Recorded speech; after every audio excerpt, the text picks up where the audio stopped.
Good evening. മാറ്റിനി വെബിനാറിലേക്ക് എല്ലാവർക്കും സ്വാഗതം. ഇന്നത്തെ വിഷയം വളരെ പുതുമയുള്ള ഒരു വിഷയമാണ്. നിങ്ങൾ കഴിക്കുന്നത് എന്താണോ അതാണ് നിങ്ങൾ. ഇപ്പോൾ നമ്മൾ ഭക്ഷണം കഴിക്കുന്നതിനെ കുറിച്ച് ചിന്തിക്കുക മാത്രമല്ല, നമ്മുടെ മനസ്സ് എന്താണോ പുറത്തുനിന്ന് ശേഖരിക്കുന്നത് അതും നമ്മൾ തന്നെ ആയിരിക്കും.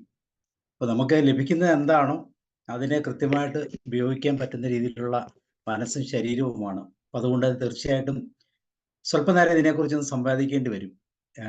നിങ്ങളെല്ലാവരെയും പ്രോഗ്രാമിലേക്ക് ക്ഷണിക്കുന്നു. അതോടൊപ്പം സനൽ സാറിനെയും.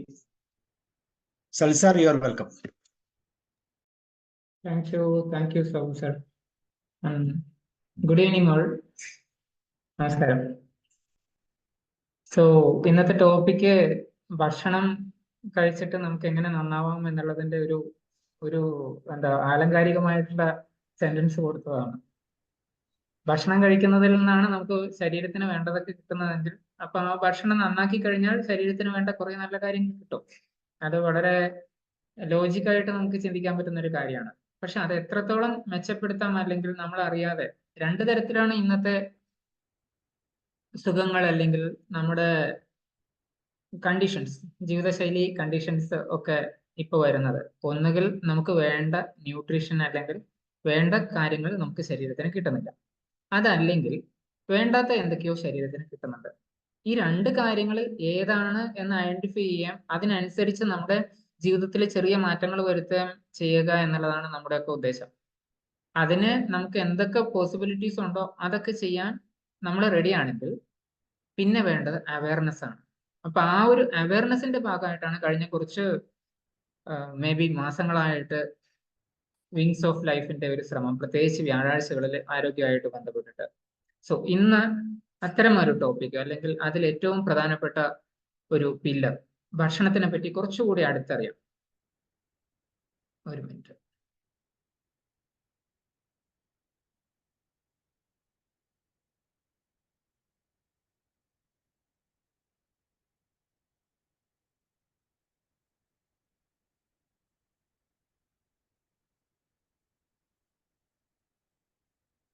സ്ക്രീൻ ഷെയർ വന്നില്ലേ? Okay okay okay.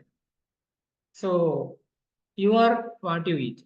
നിങ്ങൾ എന്താണ് അത് നിങ്ങൾ കഴിക്കുന്ന ഭക്ഷണത്തിൽ നിന്നാണ് എന്നുള്ളതാണ് വളരെ കോമൺ ആയിട്ട് പറയാൻ പറ്റുന്ന ഒരു സെന്റൻസ്. ഇത് ഞാൻ പറഞ്ഞല്ലോ കേട്ടോ, ഓൾറെഡി പല ആൾക്കാരും പറഞ്ഞ് അതിനുശേഷം ഞാനിപ്പോൾ പറഞ്ഞെന്ന് മാത്രമേ ഉള്ളൂ. അപ്പൊ പുതുതായിട്ടൊന്നും ഞാൻ ഇന്ന് പറയാനും പോകുന്നില്ല. ചിലപ്പോ നിങ്ങൾക്ക് പുതുതായിട്ട് തോന്നിയേക്കാം, അത് ഒരു പക്ഷേ പല റിസർച്ചുകളും നമ്മളിലേക്ക് എത്തുന്നത് വൈകിട്ടാണ് എന്നുള്ള ഒറ്റ കാരണം കൊണ്ടായിരിക്കും. സോ അതുകൊണ്ട് അത്ഭുതപ്പെടാനില്ല. നമുക്ക് പ്രധാനപ്പെട്ട കാര്യങ്ങളിലേക്ക്. സോ നമുക്ക് എല്ലാവർക്കും ഭക്ഷണം വളരെ ഇഷ്ടമാണ് അല്ലെ? നമ്മൾ അതിനു വേണ്ടിയിട്ട് പല സാധനങ്ങൾ ഒരുപാട് സമയം ചെലവഴിച്ചിട്ട് മാർക്കറ്റിൽ നിന്ന് വാങ്ങിച്ചു വരും, അല്ലെങ്കിൽ ഈവൻ നമ്മുടെ തന്നെ വീട്ടുവളപ്പിലൊക്കെ ഉണ്ടാക്കുന്നുണ്ട്. ഈ ഉണ്ടാക്കുന്ന സാധനങ്ങളൊക്കെ വെച്ചിട്ട് നമ്മൾ നമ്മുടെ അടുക്കളയിൽ എഗെയിൻ പല രീതിയിലുള്ള കുക്കിംഗ് അല്ലെങ്കിൽ ഈവൻ അതിൽ പലതരത്തിലുള്ള മസാലകളും ഒക്കെ ചേർത്തിട്ട് അതിനെ കുറച്ചുകൂടി രുചിയുള്ളതാക്കി മാറ്റുമ്പോൾ നമുക്കൊക്കെ ഭക്ഷണം വളരെ ഇഷ്ടപ്പെട്ടതാവും. ഇതിൽ രുചി കുറവ് തോന്നുന്ന സമയത്ത് ഒരുപക്ഷെ നമ്മൾ സ്വിഗ്ഗിയോ അല്ലെങ്കിൽ സൊമാറ്റോ ഒക്കെ നമ്മൾ അഡാപ്റ്റ് ചെയ്യാറുമുണ്ട്. അതിനനുസരിച്ച് ഈവൻ അതൊരു പക്ഷേ സമയക്കുറവ് കൊണ്ടും കൂടിയാവാം. അങ്ങനെയാണെങ്കിലും നമ്മൾ ആ ടേസ്റ്റ് എങ്ങനെയും കീപ്പപ്പ് ചെയ്യാൻ വേണ്ടിയിട്ട് നോക്കാറുണ്ട്. നമ്മുടെ വായിക്ക് വേണ്ടത് എന്തായാലും നമുക്ക് കഴിക്കാൻ വേണ്ടി ശ്രമിക്കും. ഓക്കെ. പക്ഷേ നമ്മൾ കഴിക്കുന്ന ഭക്ഷണം നമുക്ക് വേണ്ടി മാത്രം ഉള്ളതല്ല എന്നുള്ളതാണ് ഒന്നാമത്തെ കാര്യം. അത് വളർത്തുന്ന ഒത്തിരി മൈക്രോബുകളുണ്ട് നമ്മുടെ കുടലിനകത്ത്. ഈ മൈക്രോബുകളെയൊക്കെ ശരിക്കും പറഞ്ഞു കഴിഞ്ഞാൽ അണുക്കൾ അത്രമാത്രം കൂടുതലുണ്ട്. 100 ട്രില്യൺ നമ്മുടെ ശരീരത്തിലുള്ള കോശങ്ങളെക്കാൾ കൂടുതൽ അണുക്കളാണുള്ളത്. അപ്പൊ ഇതിന്റെയൊക്കെ ശരിക്കും വെയിറ്റ്, ആകെത്തുക അവരുടെ വെയിറ്റ് നോക്കിക്കഴിഞ്ഞാൽ 2 കിലോയ്ക്ക് മുകളിൽ വരും.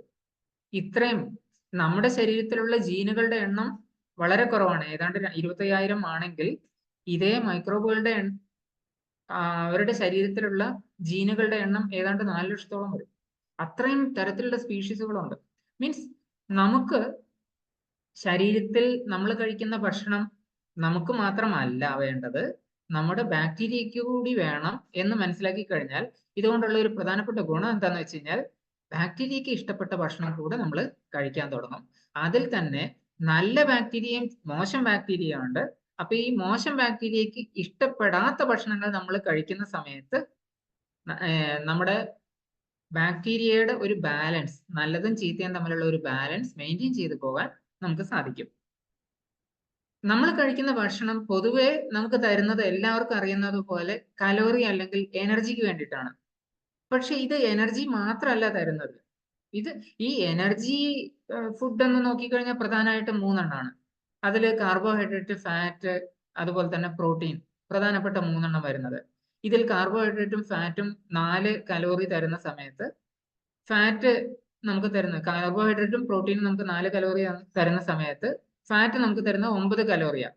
ഈ 9 കലോറിയും അല്ലെങ്കിൽ 4 കലോറിയും ഒക്കെ കൂടിയിട്ട് നമ്മൾ കഴിച്ച ഭക്ഷണം കെമിക്കൽ എനർജി ആക്കി മാറ്റി അത് അഡിനോസിൻ ട്രൈഫോസ്ഫേറ്റ് ATP മുഖേനയാണ് നടക്കുന്നത്. സെല്ലുലാർ ലെവലിലൊക്കെ നടക്കുന്നതാണ്.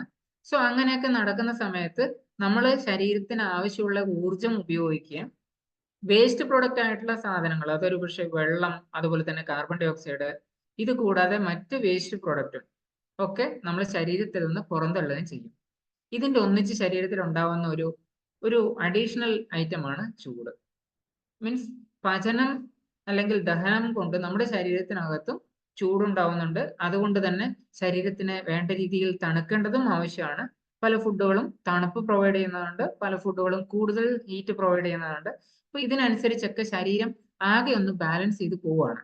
ഇതിനിടയിലാണ് നമ്മളൊരു പക്ഷേ പുറത്തു നിന്ന് ഒരു ഭക്ഷണം കഴിക്കുന്നതും അങ്ങനെ ഭക്ഷണം കഴിച്ച സമയത്തേക്ക് നമ്മുടെ ശരീരത്തിന് അത് യോജിക്കാതെ വന്നത്, അല്ലെ?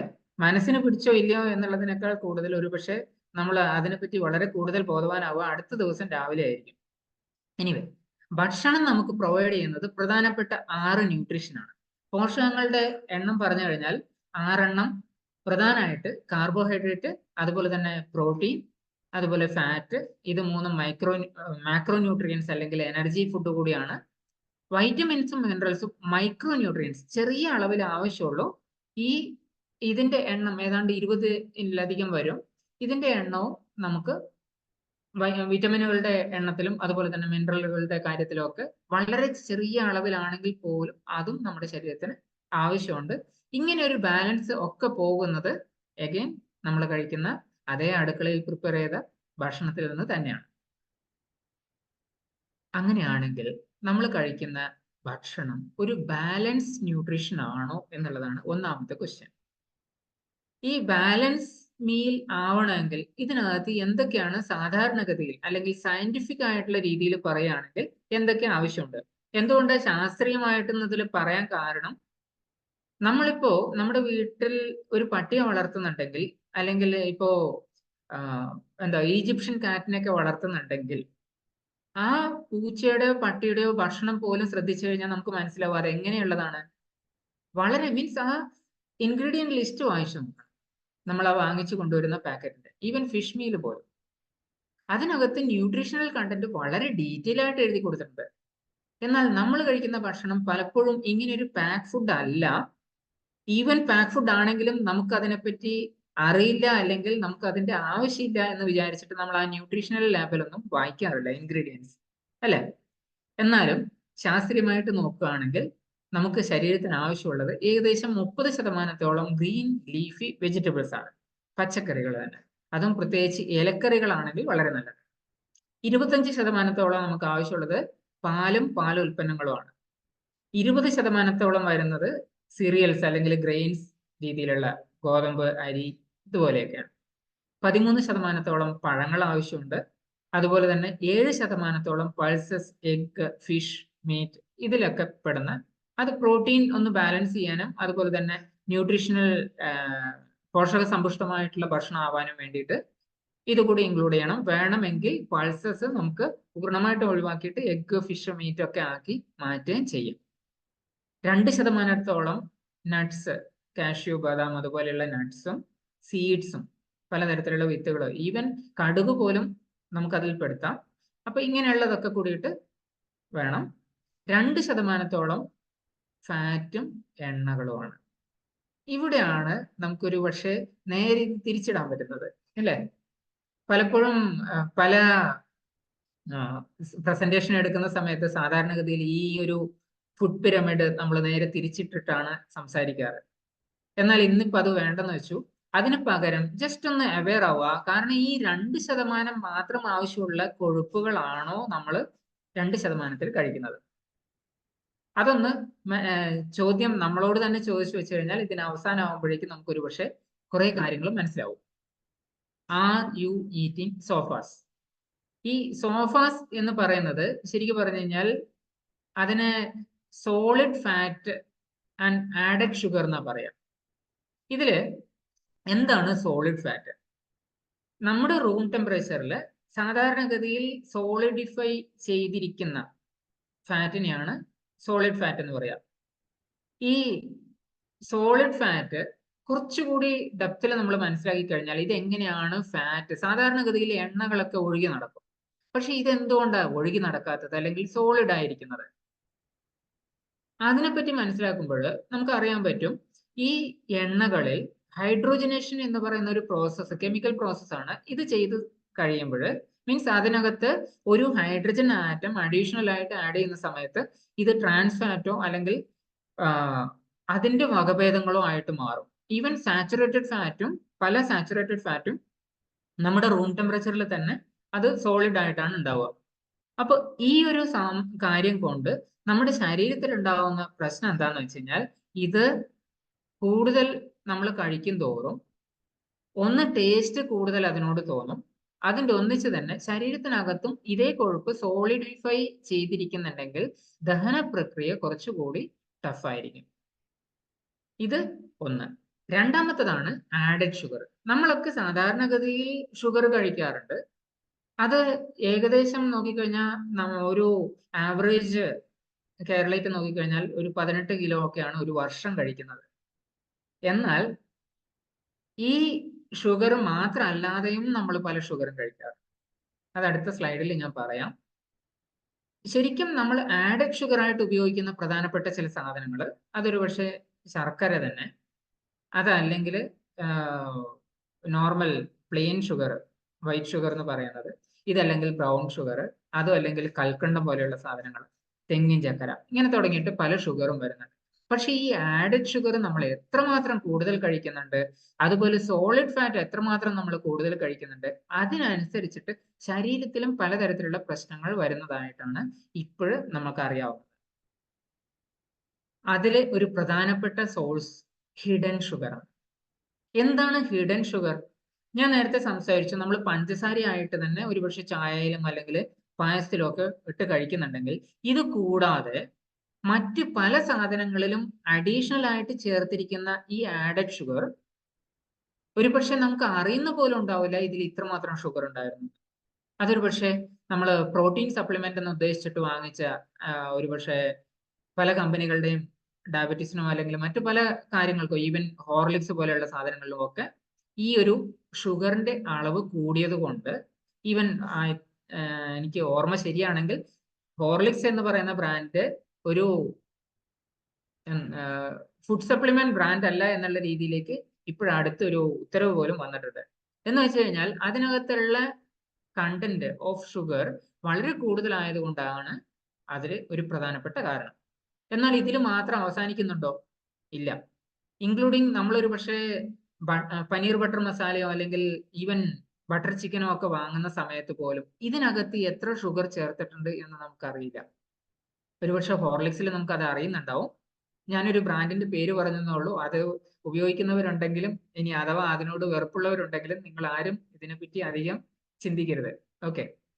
എന്നാൽ നേരത്തെ പറഞ്ഞ ബട്ടർ ചിക്കനകത്ത് ഷുഗർ ആഡ് ചെയ്തിട്ടുണ്ടെങ്കിൽ എന്താണ് നമ്മുടെ സ്ഥിതി? നമ്മൾ അറിയാതെ കഴിക്കുന്ന, നേരത്തെ ഞാൻ പറഞ്ഞു 18 കിലോ ആണ് സാധാരണഗതിയിൽ ഒരു വർഷം നമ്മൾ കഴിക്കുന്നതെങ്കിൽ, അടുത്ത കാലത്തായിട്ട് ഒരു വർഷത്തിൽ നമ്മൾ കഴിക്കുന്ന ടോട്ടൽ ഷുഗറിന്റെ അളവ് എന്ന് പറയുന്നത് അപ്രോക്സിമേറ്റ്ലി 54 കിലോ ആണ്. ഇത് 54 കിലോ എന്ന് പറഞ്ഞു കഴിഞ്ഞാൽ സാധാരണ ഷുഗറിന്റെ ഇരട്ടിയാണ് നമ്മൾ ഹിഡൻ ഷുഗർ ആയിട്ട് കഴിക്കുന്നതെന്ന് അർത്ഥം. അതൊരു പക്ഷെ കൊക്കോകോള ആവാം, ചിപ്സ് ആവാം, ഈവൻ വട, ഉഴുന്ന വട പോലും ആ ഒരു കാറ്റഗറിയിലേക്ക് വരുന്നുണ്ട് എന്നാണ് എനിക്ക് മനസ്സിലാവുന്നത്. സോ അങ്ങനെയാണെങ്കിൽ നമ്മൾ ഇവിടെ ഒരു ക്യാച്ച് വെക്കേണ്ടതില്ലേ? നമ്മൾ ആക്ച്വലി അറിഞ്ഞുകൊണ്ട് കഴിക്കുന്നതിനേക്കാൾ എത്രയോ കൂടുതൽ അറിയാതെ നമ്മൾ കഴിക്കുന്നുണ്ടെങ്കിൽ ഒരാഴ്ച ഏതാണ്ട് 1 കിലോ ആണ് ഷുഗർ കൺസംഷൻ എന്നാണ് റിസർച്ചുകൾ പറയുന്നത്. ഇതിൽ നമ്മൾ ഒന്ന് ചിന്തിച്ചില്ലെങ്കിൽ, ഒന്നും ഇതുപോലെ അങ്ങ് വിട്ടുകഴിഞ്ഞാൽ സംഭവിക്കുന്ന ഒരു പ്രധാനപ്പെട്ട കാര്യം എന്തായിരിക്കും എന്ന് വെച്ച് കഴിഞ്ഞാൽ, നമ്മുടെ ഷുഗർ കൺസംഷൻ കൂടിക്കൊണ്ടിരിക്കും. ഷുഗർ ശരീരത്തിൽ എപ്പോഴൊക്കെ വരുന്നുണ്ടോ അപ്പോഴൊക്കെ നമുക്ക് ശരീരത്തിൽ കൂടുതലായിട്ട് ആവശ്യമുള്ള ഒരു ഹോർമോണിന്റെ പേരാണ് ഇൻസുലിൻ. ഈ ഇൻസുലിൻ അമിതമായിട്ട് ഉൽപ്പാദിപ്പിക്കേണ്ടി വരും. ഇങ്ങനെ ഉൽപ്പാദിപ്പിക്കുന്ന സമയത്ത് ഈവൻ ഷുഗർ ഇല്ലാത്ത സമയത്തും ഇൻസുലിൻ വന്നുകൊണ്ടിരിക്കും. അങ്ങനെ ശരീരത്തിൽ ഒരു ഇൻസുലിൻ റെസിസ്റ്റൻസിനുള്ള സാധ്യത കൂടുതലാണ്. ഇത് വളരെ ദോഷം ചെയ്യും. ഇൻസുലിൻ റെസിസ്റ്റൻസ് കൊണ്ട് മാത്രം പലതരത്തിലുള്ള കണ്ടീഷൻസും ഇന്നിപ്പം വരുന്നുണ്ട്. ഓക്കെ, സോ ഇതാണ് ഒന്നാമത്തെ കാര്യം. എന്നാൽ അതുകൊണ്ട് മാത്രം നമ്മൾ ഷുഗറിനെ വെറുക്കേണ്ട ആവശ്യമൊന്നുമില്ല. ഷുഗർ നമ്മുടെ ശരീരത്തിൽ, ഷുഗർ എന്ന് പറയുന്നത് എന്താണ്? ശരിക്കും കാർബോഹൈഡ്രേറ്റ് ആണ്. ഈ കാർബോഹൈഡ്രേറ്റ് സിമ്പിൾ കാർബോഹൈഡ്രേറ്റ് ആയി എന്നുള്ളത് മാത്രമേ അതിന്റെ ഒരു പ്രശ്നമുള്ളൂ. എന്നാൽ അതിന് കോംപ്ലക്സ് ആക്കാൻ പറ്റുന്ന വല്ല മെത്തേഡുകളും ഉണ്ടെങ്കിൽ, അതല്ല കോംപ്ലക്സ് കാർബോഹൈഡ്രേറ്റ് മാത്രമേ ഞാൻ കഴിക്കൂ എന്ന് വിചാരിച്ചു കഴിഞ്ഞാൽ അത് കൂടുതൽ മെച്ചമായിരിക്കും. അതിൽപ്പെടുന്ന ഒന്നാണ് സ്റ്റാർച്ച്. സ്റ്റാർച്ച് ശരിക്കും പറഞ്ഞു കഴിഞ്ഞാൽ നമുക്ക് കൂടുതൽ വളരെ നല്ല രീതിയിൽ കഴിക്കാൻ വേണ്ടിയിട്ട്, ഈവൻ അതിന്റെ ഡൈജഷൻ പ്രോസസ്സിന് സമയം എടുക്കുന്നു എന്നുള്ളതാണ് സ്റ്റാർച്ചിന്റെ ഒരു പ്രധാന പ്രത്യേകത, അല്ലെങ്കിൽ കോംപ്ലക്സ് ഷുഗറിന്റെ ഒരു പ്രധാന പ്രത്യേകത. ഷുഗർ എത്രത്തോളം കോംപ്ലക്സ് ആണോ അതിനനുസരിച്ച് ശരീരത്തിൽ ദഹനത്തിന് സമയം കിട്ടും. അതിലെ ഷുഗർ മോളിക്യൂൾ ബ്ലഡിലേക്ക് ചേരുന്നതിന് സമയം കൂടുതലെടുക്കും. അതുകൊണ്ട് തന്നെ ഇൻസുലിനോ അല്ലെങ്കിൽ പാൻക്രിയാസിന്റെ ഓവർലോഡോ വരുന്നില്ല. ഓക്കെ, സോ സ്റ്റാർച്ച് വളരെ നല്ല രീതിയിൽ നമുക്ക് ഉപയോഗിക്കാൻ പറ്റുകയാണെങ്കിൽ അത് വളരെ ബെനിഫിറ്റ് ആവും. അതിനു വേണ്ടിയിട്ടുള്ള ഒരു പ്രധാന ഫാക്ടർ എന്ന് പറയുന്നത് റെസിസ്റ്റന്റ് ഫോം ആക്കുക എന്നുള്ളതാണ്. പല സ്റ്റാർച്ചുകളും നമുക്കിപ്പോൾ റെസിസ്റ്റന്റ് രീതിയിലേക്ക് മാറ്റാൻ പറ്റും. അത് ഉരുളക്കിഴങ്ങ് ആയിക്കോട്ടെ, അതല്ലെങ്കിൽ ഈവൻ നമ്മുടെ ചോറായിക്കോട്ടെ, ഈവൻ ചില നട്ട്സ് വെറൈറ്റിയിലും ഒക്കെ ഉള്ള കാർബോഹൈഡ്രേറ്റ് നമുക്ക് സ്റ്റാർച്ച് അല്ലെങ്കിൽ റെസിസ്റ്റന്റ് സ്റ്റാർച്ച് മോഡലിലേക്ക് മാറ്റാൻ പറ്റും. ഇതിൽ എന്താണ് വ്യത്യാസം സ്റ്റാർച്ചും റെസിസ്റ്റന്റ് സ്റ്റാർച്ചും തമ്മിൽ? സ്റ്റാർച്ച് ശരിക്ക് ചെറുകുടലിൽ വെച്ച് ദഹിക്കുമ്പോൾ അതിന്റെ ഷുഗർ ബ്ലഡിലേക്ക് എത്തും. എന്നാൽ റെസിസ്റ്റന്റ് സ്റ്റാർച്ച് ആവുന്ന സമയത്ത് അത് അവിടെ റെസിസ്റ്റ് ചെയ്യും. എന്തിന്? ദഹനത്തിന്. അപ്പൊ അതിലത്തെ ഷുഗർ മോളിക്യൂൾസ് ഡയറക്ട്ലി ശരീരത്തിലേക്ക് എത്തുന്നില്ല. പകരം അത് എങ്ങോട്ട് പോകുന്നു? ആ സ്റ്റാർച്ച് റെസിസ്റ്റന്റ് ഫോമിൽ തന്നെ വൻകുടലിലേക്ക് പോകും. അവിടെയുള്ള ബാക്ടീരിയ അത് ഫെർമെന്റ് ആയിട്ട് അവിടെയുള്ള ബാക്ടീരിയക്കുള്ള ഫുഡായിട്ട് അത് മാറുകയും ചെയ്യും. അങ്ങനെ ആകുമ്പോൾ നല്ല രീതിയിലുള്ള including short chain fatty acids, ഇവിടെയാണ് നമ്മൾ ശരിക്കും പ്രത്യേകം നമുക്ക് ശ്രദ്ധിക്കാനുള്ള ഒരു കാര്യം. ബ്യൂട്ടറേറ്റ് എന്ന് പറയുന്ന ഒരു പ്രത്യേക SCFA short chain fatty acid നമ്മുടെ ശരീരത്തിലേക്ക് ഉണ്ടാക്കാൻ വേണ്ടിയിട്ട് അവിടെയുള്ള ബാക്ടീരിയയ്ക്ക് കഴിയുന്നുണ്ട്. ഇതൊക്കെ വളരെ കൂടുതലായിട്ട് നമ്മുടെ ബ്രെയിനിന്റെ ഹെൽത്തിന്, അതുപോലെ തന്നെ കുടലിന്റെ ഹെൽത്തിന് വളരെ അത്യാവശ്യമായിട്ടുള്ള ഒരു ഫാറ്റി ആസിഡ് ആണ് ഈ പറഞ്ഞത്. അപ്പോൾ റെസിസ്റ്റന്റ് സ്റ്റാർച്ച് ലാർജ് ഇൻറ്റസ്റ്റൈനിൽ എത്തുന്നത് വളരെ കൂടുതൽ ഗുണം ചെയ്യും. അതുപോലെ തന്നെ നമുക്കിപ്പോ ശരിക്കും ഈ ഫൈബർ എന്ന് പറയുന്നത് ടോട്ടലി അതിന് ഒരിക്കലും നമ്മുടെ ശരീരത്തിൽ ദഹിച്ചു പോകുന്നില്ല. നമുക്ക് ശരീരത്തിന് ആവശ്യമില്ലാത്ത ഒരു കണ്ടന്റ് ആണെന്ന് വേണമെങ്കിൽ പറയാം. ആ യൂസബിൾ കലോറി അതിനകത്ത് ഒട്ടുമില്ല. എന്നാൽ ഇതേ ഫൈബർ തന്നെ ഫെർമെന്റ് ആയിട്ട് നമ്മുടെ ബാക്ടീരിയയ്ക്ക് ഒരുപാട് സഹായം ചെയ്യുന്നുള്ളത് കൊണ്ട് ഫൈബറിന്റെ അളവ് കൂടുന്നതിനനുസരിച്ച് വളരെ കൂടുതലായിട്ട് അത് നമ്മുടെ വൻകുടലിന്റെയും ചെറുകുടലിന്റെയും ആരോഗ്യത്തിന് ഹെൽപ്പ് ചെയ്യും, ഇൻക്ലൂഡിങ് ഇമ്മ്യൂൺ ഫങ്ഷൻ. ആക്ച്വലി ഇതിന്റെ വളരെ കൂടുതൽ റിസർച്ചുകൾ നടന്നിട്ടുള്ള 2 പ്രധാന ഏരിയ എന്ന് പറയുന്നത്, ഒന്ന് ഗട്ട് ബാരിയർ ഫങ്ഷൻ വളരെ നല്ല രീതിയിൽ മെയിൻറ്റെയിൻ ചെയ്യുന്നുള്ളതാണ്. എന്ന് വെച്ച് കഴിഞ്ഞാൽ ലീക്കി ഗട്ട് പോലെയുള്ള പ്രശ്നങ്ങൾ ഉണ്ടാവില്ല. അതുകൊണ്ട് തന്നെ ശരീരത്തിൽ ബ്ലഡിലേക്ക് നേരിട്ട് പോയിസണസ് മെറ്റീരിയൽസോ അല്ലെങ്കിൽ ഈവൻ ന്യൂട്രീഷനോ നേരിട്ട് മിക്സ് ആവില്ല എന്നുള്ളത് കൊണ്ട് അത് ആ ന്യൂട്രീഷൻ പോയിന്റ് സാധാരണഗതിയിൽ നമ്മുടെ വില്ലയ്ക്കകത്തുകൂടെ വരുന്ന അതും അതേ സമയത്ത് നേരിട്ട് ബ്ലഡിലേക്ക് വരുന്നതും തമ്മിൽ ഒത്തിരി വ്യത്യാസമുണ്ട്. അപ്പൊ ആ ഒരു വ്യത്യാസം കൊണ്ട് തന്നെ അത് നമ്മുടെ ശരീരത്തിന് അല്ലെങ്കിൽ ബ്ലഡ് സ്ട്രീമിന് ഒട്ടും ഹാം ചെയ്യില്ല, ഒട്ടും ദോഷകരമായി ബാധിക്കുന്നില്ല. അതുപോലെ തന്നെ മറ്റൊരു കാര്യമാണ് ഈ മൈക്രോബയോമിന്റെ ബാലൻസ്. 85-15% സാധാരണഗതിയിൽ ഗുഡ് ബാക്ടീരിയ ബാഡ് ബാക്ടീരിയയുടെ ഒരു പെർസെൻറ്റേജ് മെയിൻറ്റെയിൻ ചെയ്യുന്നത് നല്ലതാണ്. ഈ ഒരു ബാലൻസിനെ മെയിൻറ്റെയിൻ ചെയ്ത് കൊണ്ടുപോകാനും അതുകൊണ്ട് തന്നെ നമ്മുടെ കോളൺ ഹെൽത്തിന് വേണ്ടിയിട്ടും അത് ഹെൽപ്പ് ചെയ്യും. സോ ഗട്ട് ഹെൽത്തിന് വളരെ എഫക്റ്റീവ് ആണ്. മറ്റൊരു പ്രധാനപ്പെട്ട നമ്മുടെ ശരീരത്തിലേക്ക് നമ്മൾ കഴിച്ചുകൊണ്ടിരിക്കുന്ന ഒരു സാധനം ഫാറ്റ് ആണ്. ഞാൻ പറഞ്ഞു 2% മാത്രമേ ആവശ്യമുള്ളൂ. ഈ 2% ആവശ്യമുള്ളത് തന്നെ പല വെറൈറ്റി ആയിട്ടുള്ളതാണ്. ഫാറ്റും ഫാറ്റി ആസിഡ്സും ഏതൊക്കെ രീതിയിലാണ് വരുന്നത്? സാച്ചുറേറ്റഡ് ഫാറ്റ് ഉണ്ട്, അതുപോലെ തന്നെ അൺസാച്ചുറേറ്റഡ് ഫാറ്റും ഉണ്ട്. ഈ അൺസാച്ചുറേറ്റഡ് ഫാറ്റിൽ തന്നെ മോണോ അൺസാച്ചുറേറ്റഡും പോളി അൺസാച്ചുറേറ്റഡ് കുഫ എന്നൊക്കെ പറയുന്ന രീതിയിൽ അതിന്റെ വളരെ സ്പ്ലിറ്റ് വേർഷൻസ് ഉണ്ട്. എനിവേ, ഈ പോളി അൺസാച്ചുറേറ്റഡ് ഫാറ്റി ആസിഡ്സിലാണ് പ്രധാനപ്പെട്ട ഒമേഗ 6ഉം ഒമേഗ 3യും ഒക്കെ വരുന്നത്. ഒമേഗ 3യിൽ പ്രധാനപ്പെട്ട 3 DHA, അതുപോലെ തന്നെ EPA, ALA, ഈ 3 പ്രധാനപ്പെട്ട ഫാറ്റി ആസിഡ്സ് ആണ് വരുന്നത്. ഇതിൽ തന്നെ ALA എന്ന് പറയുന്നത് സാധാരണഗതിയിൽ നമ്മുടെ പ്ലാൻ പ്രൊഡക്ട്സിലൊക്കെ കാണുന്നുണ്ടെങ്കിൽ മറ്റു രണ്ടും EPAയും DHAയും വരുന്നത് നമ്മുടെ അനിമൽ സോഴ്സിൽ നിന്നാണ്.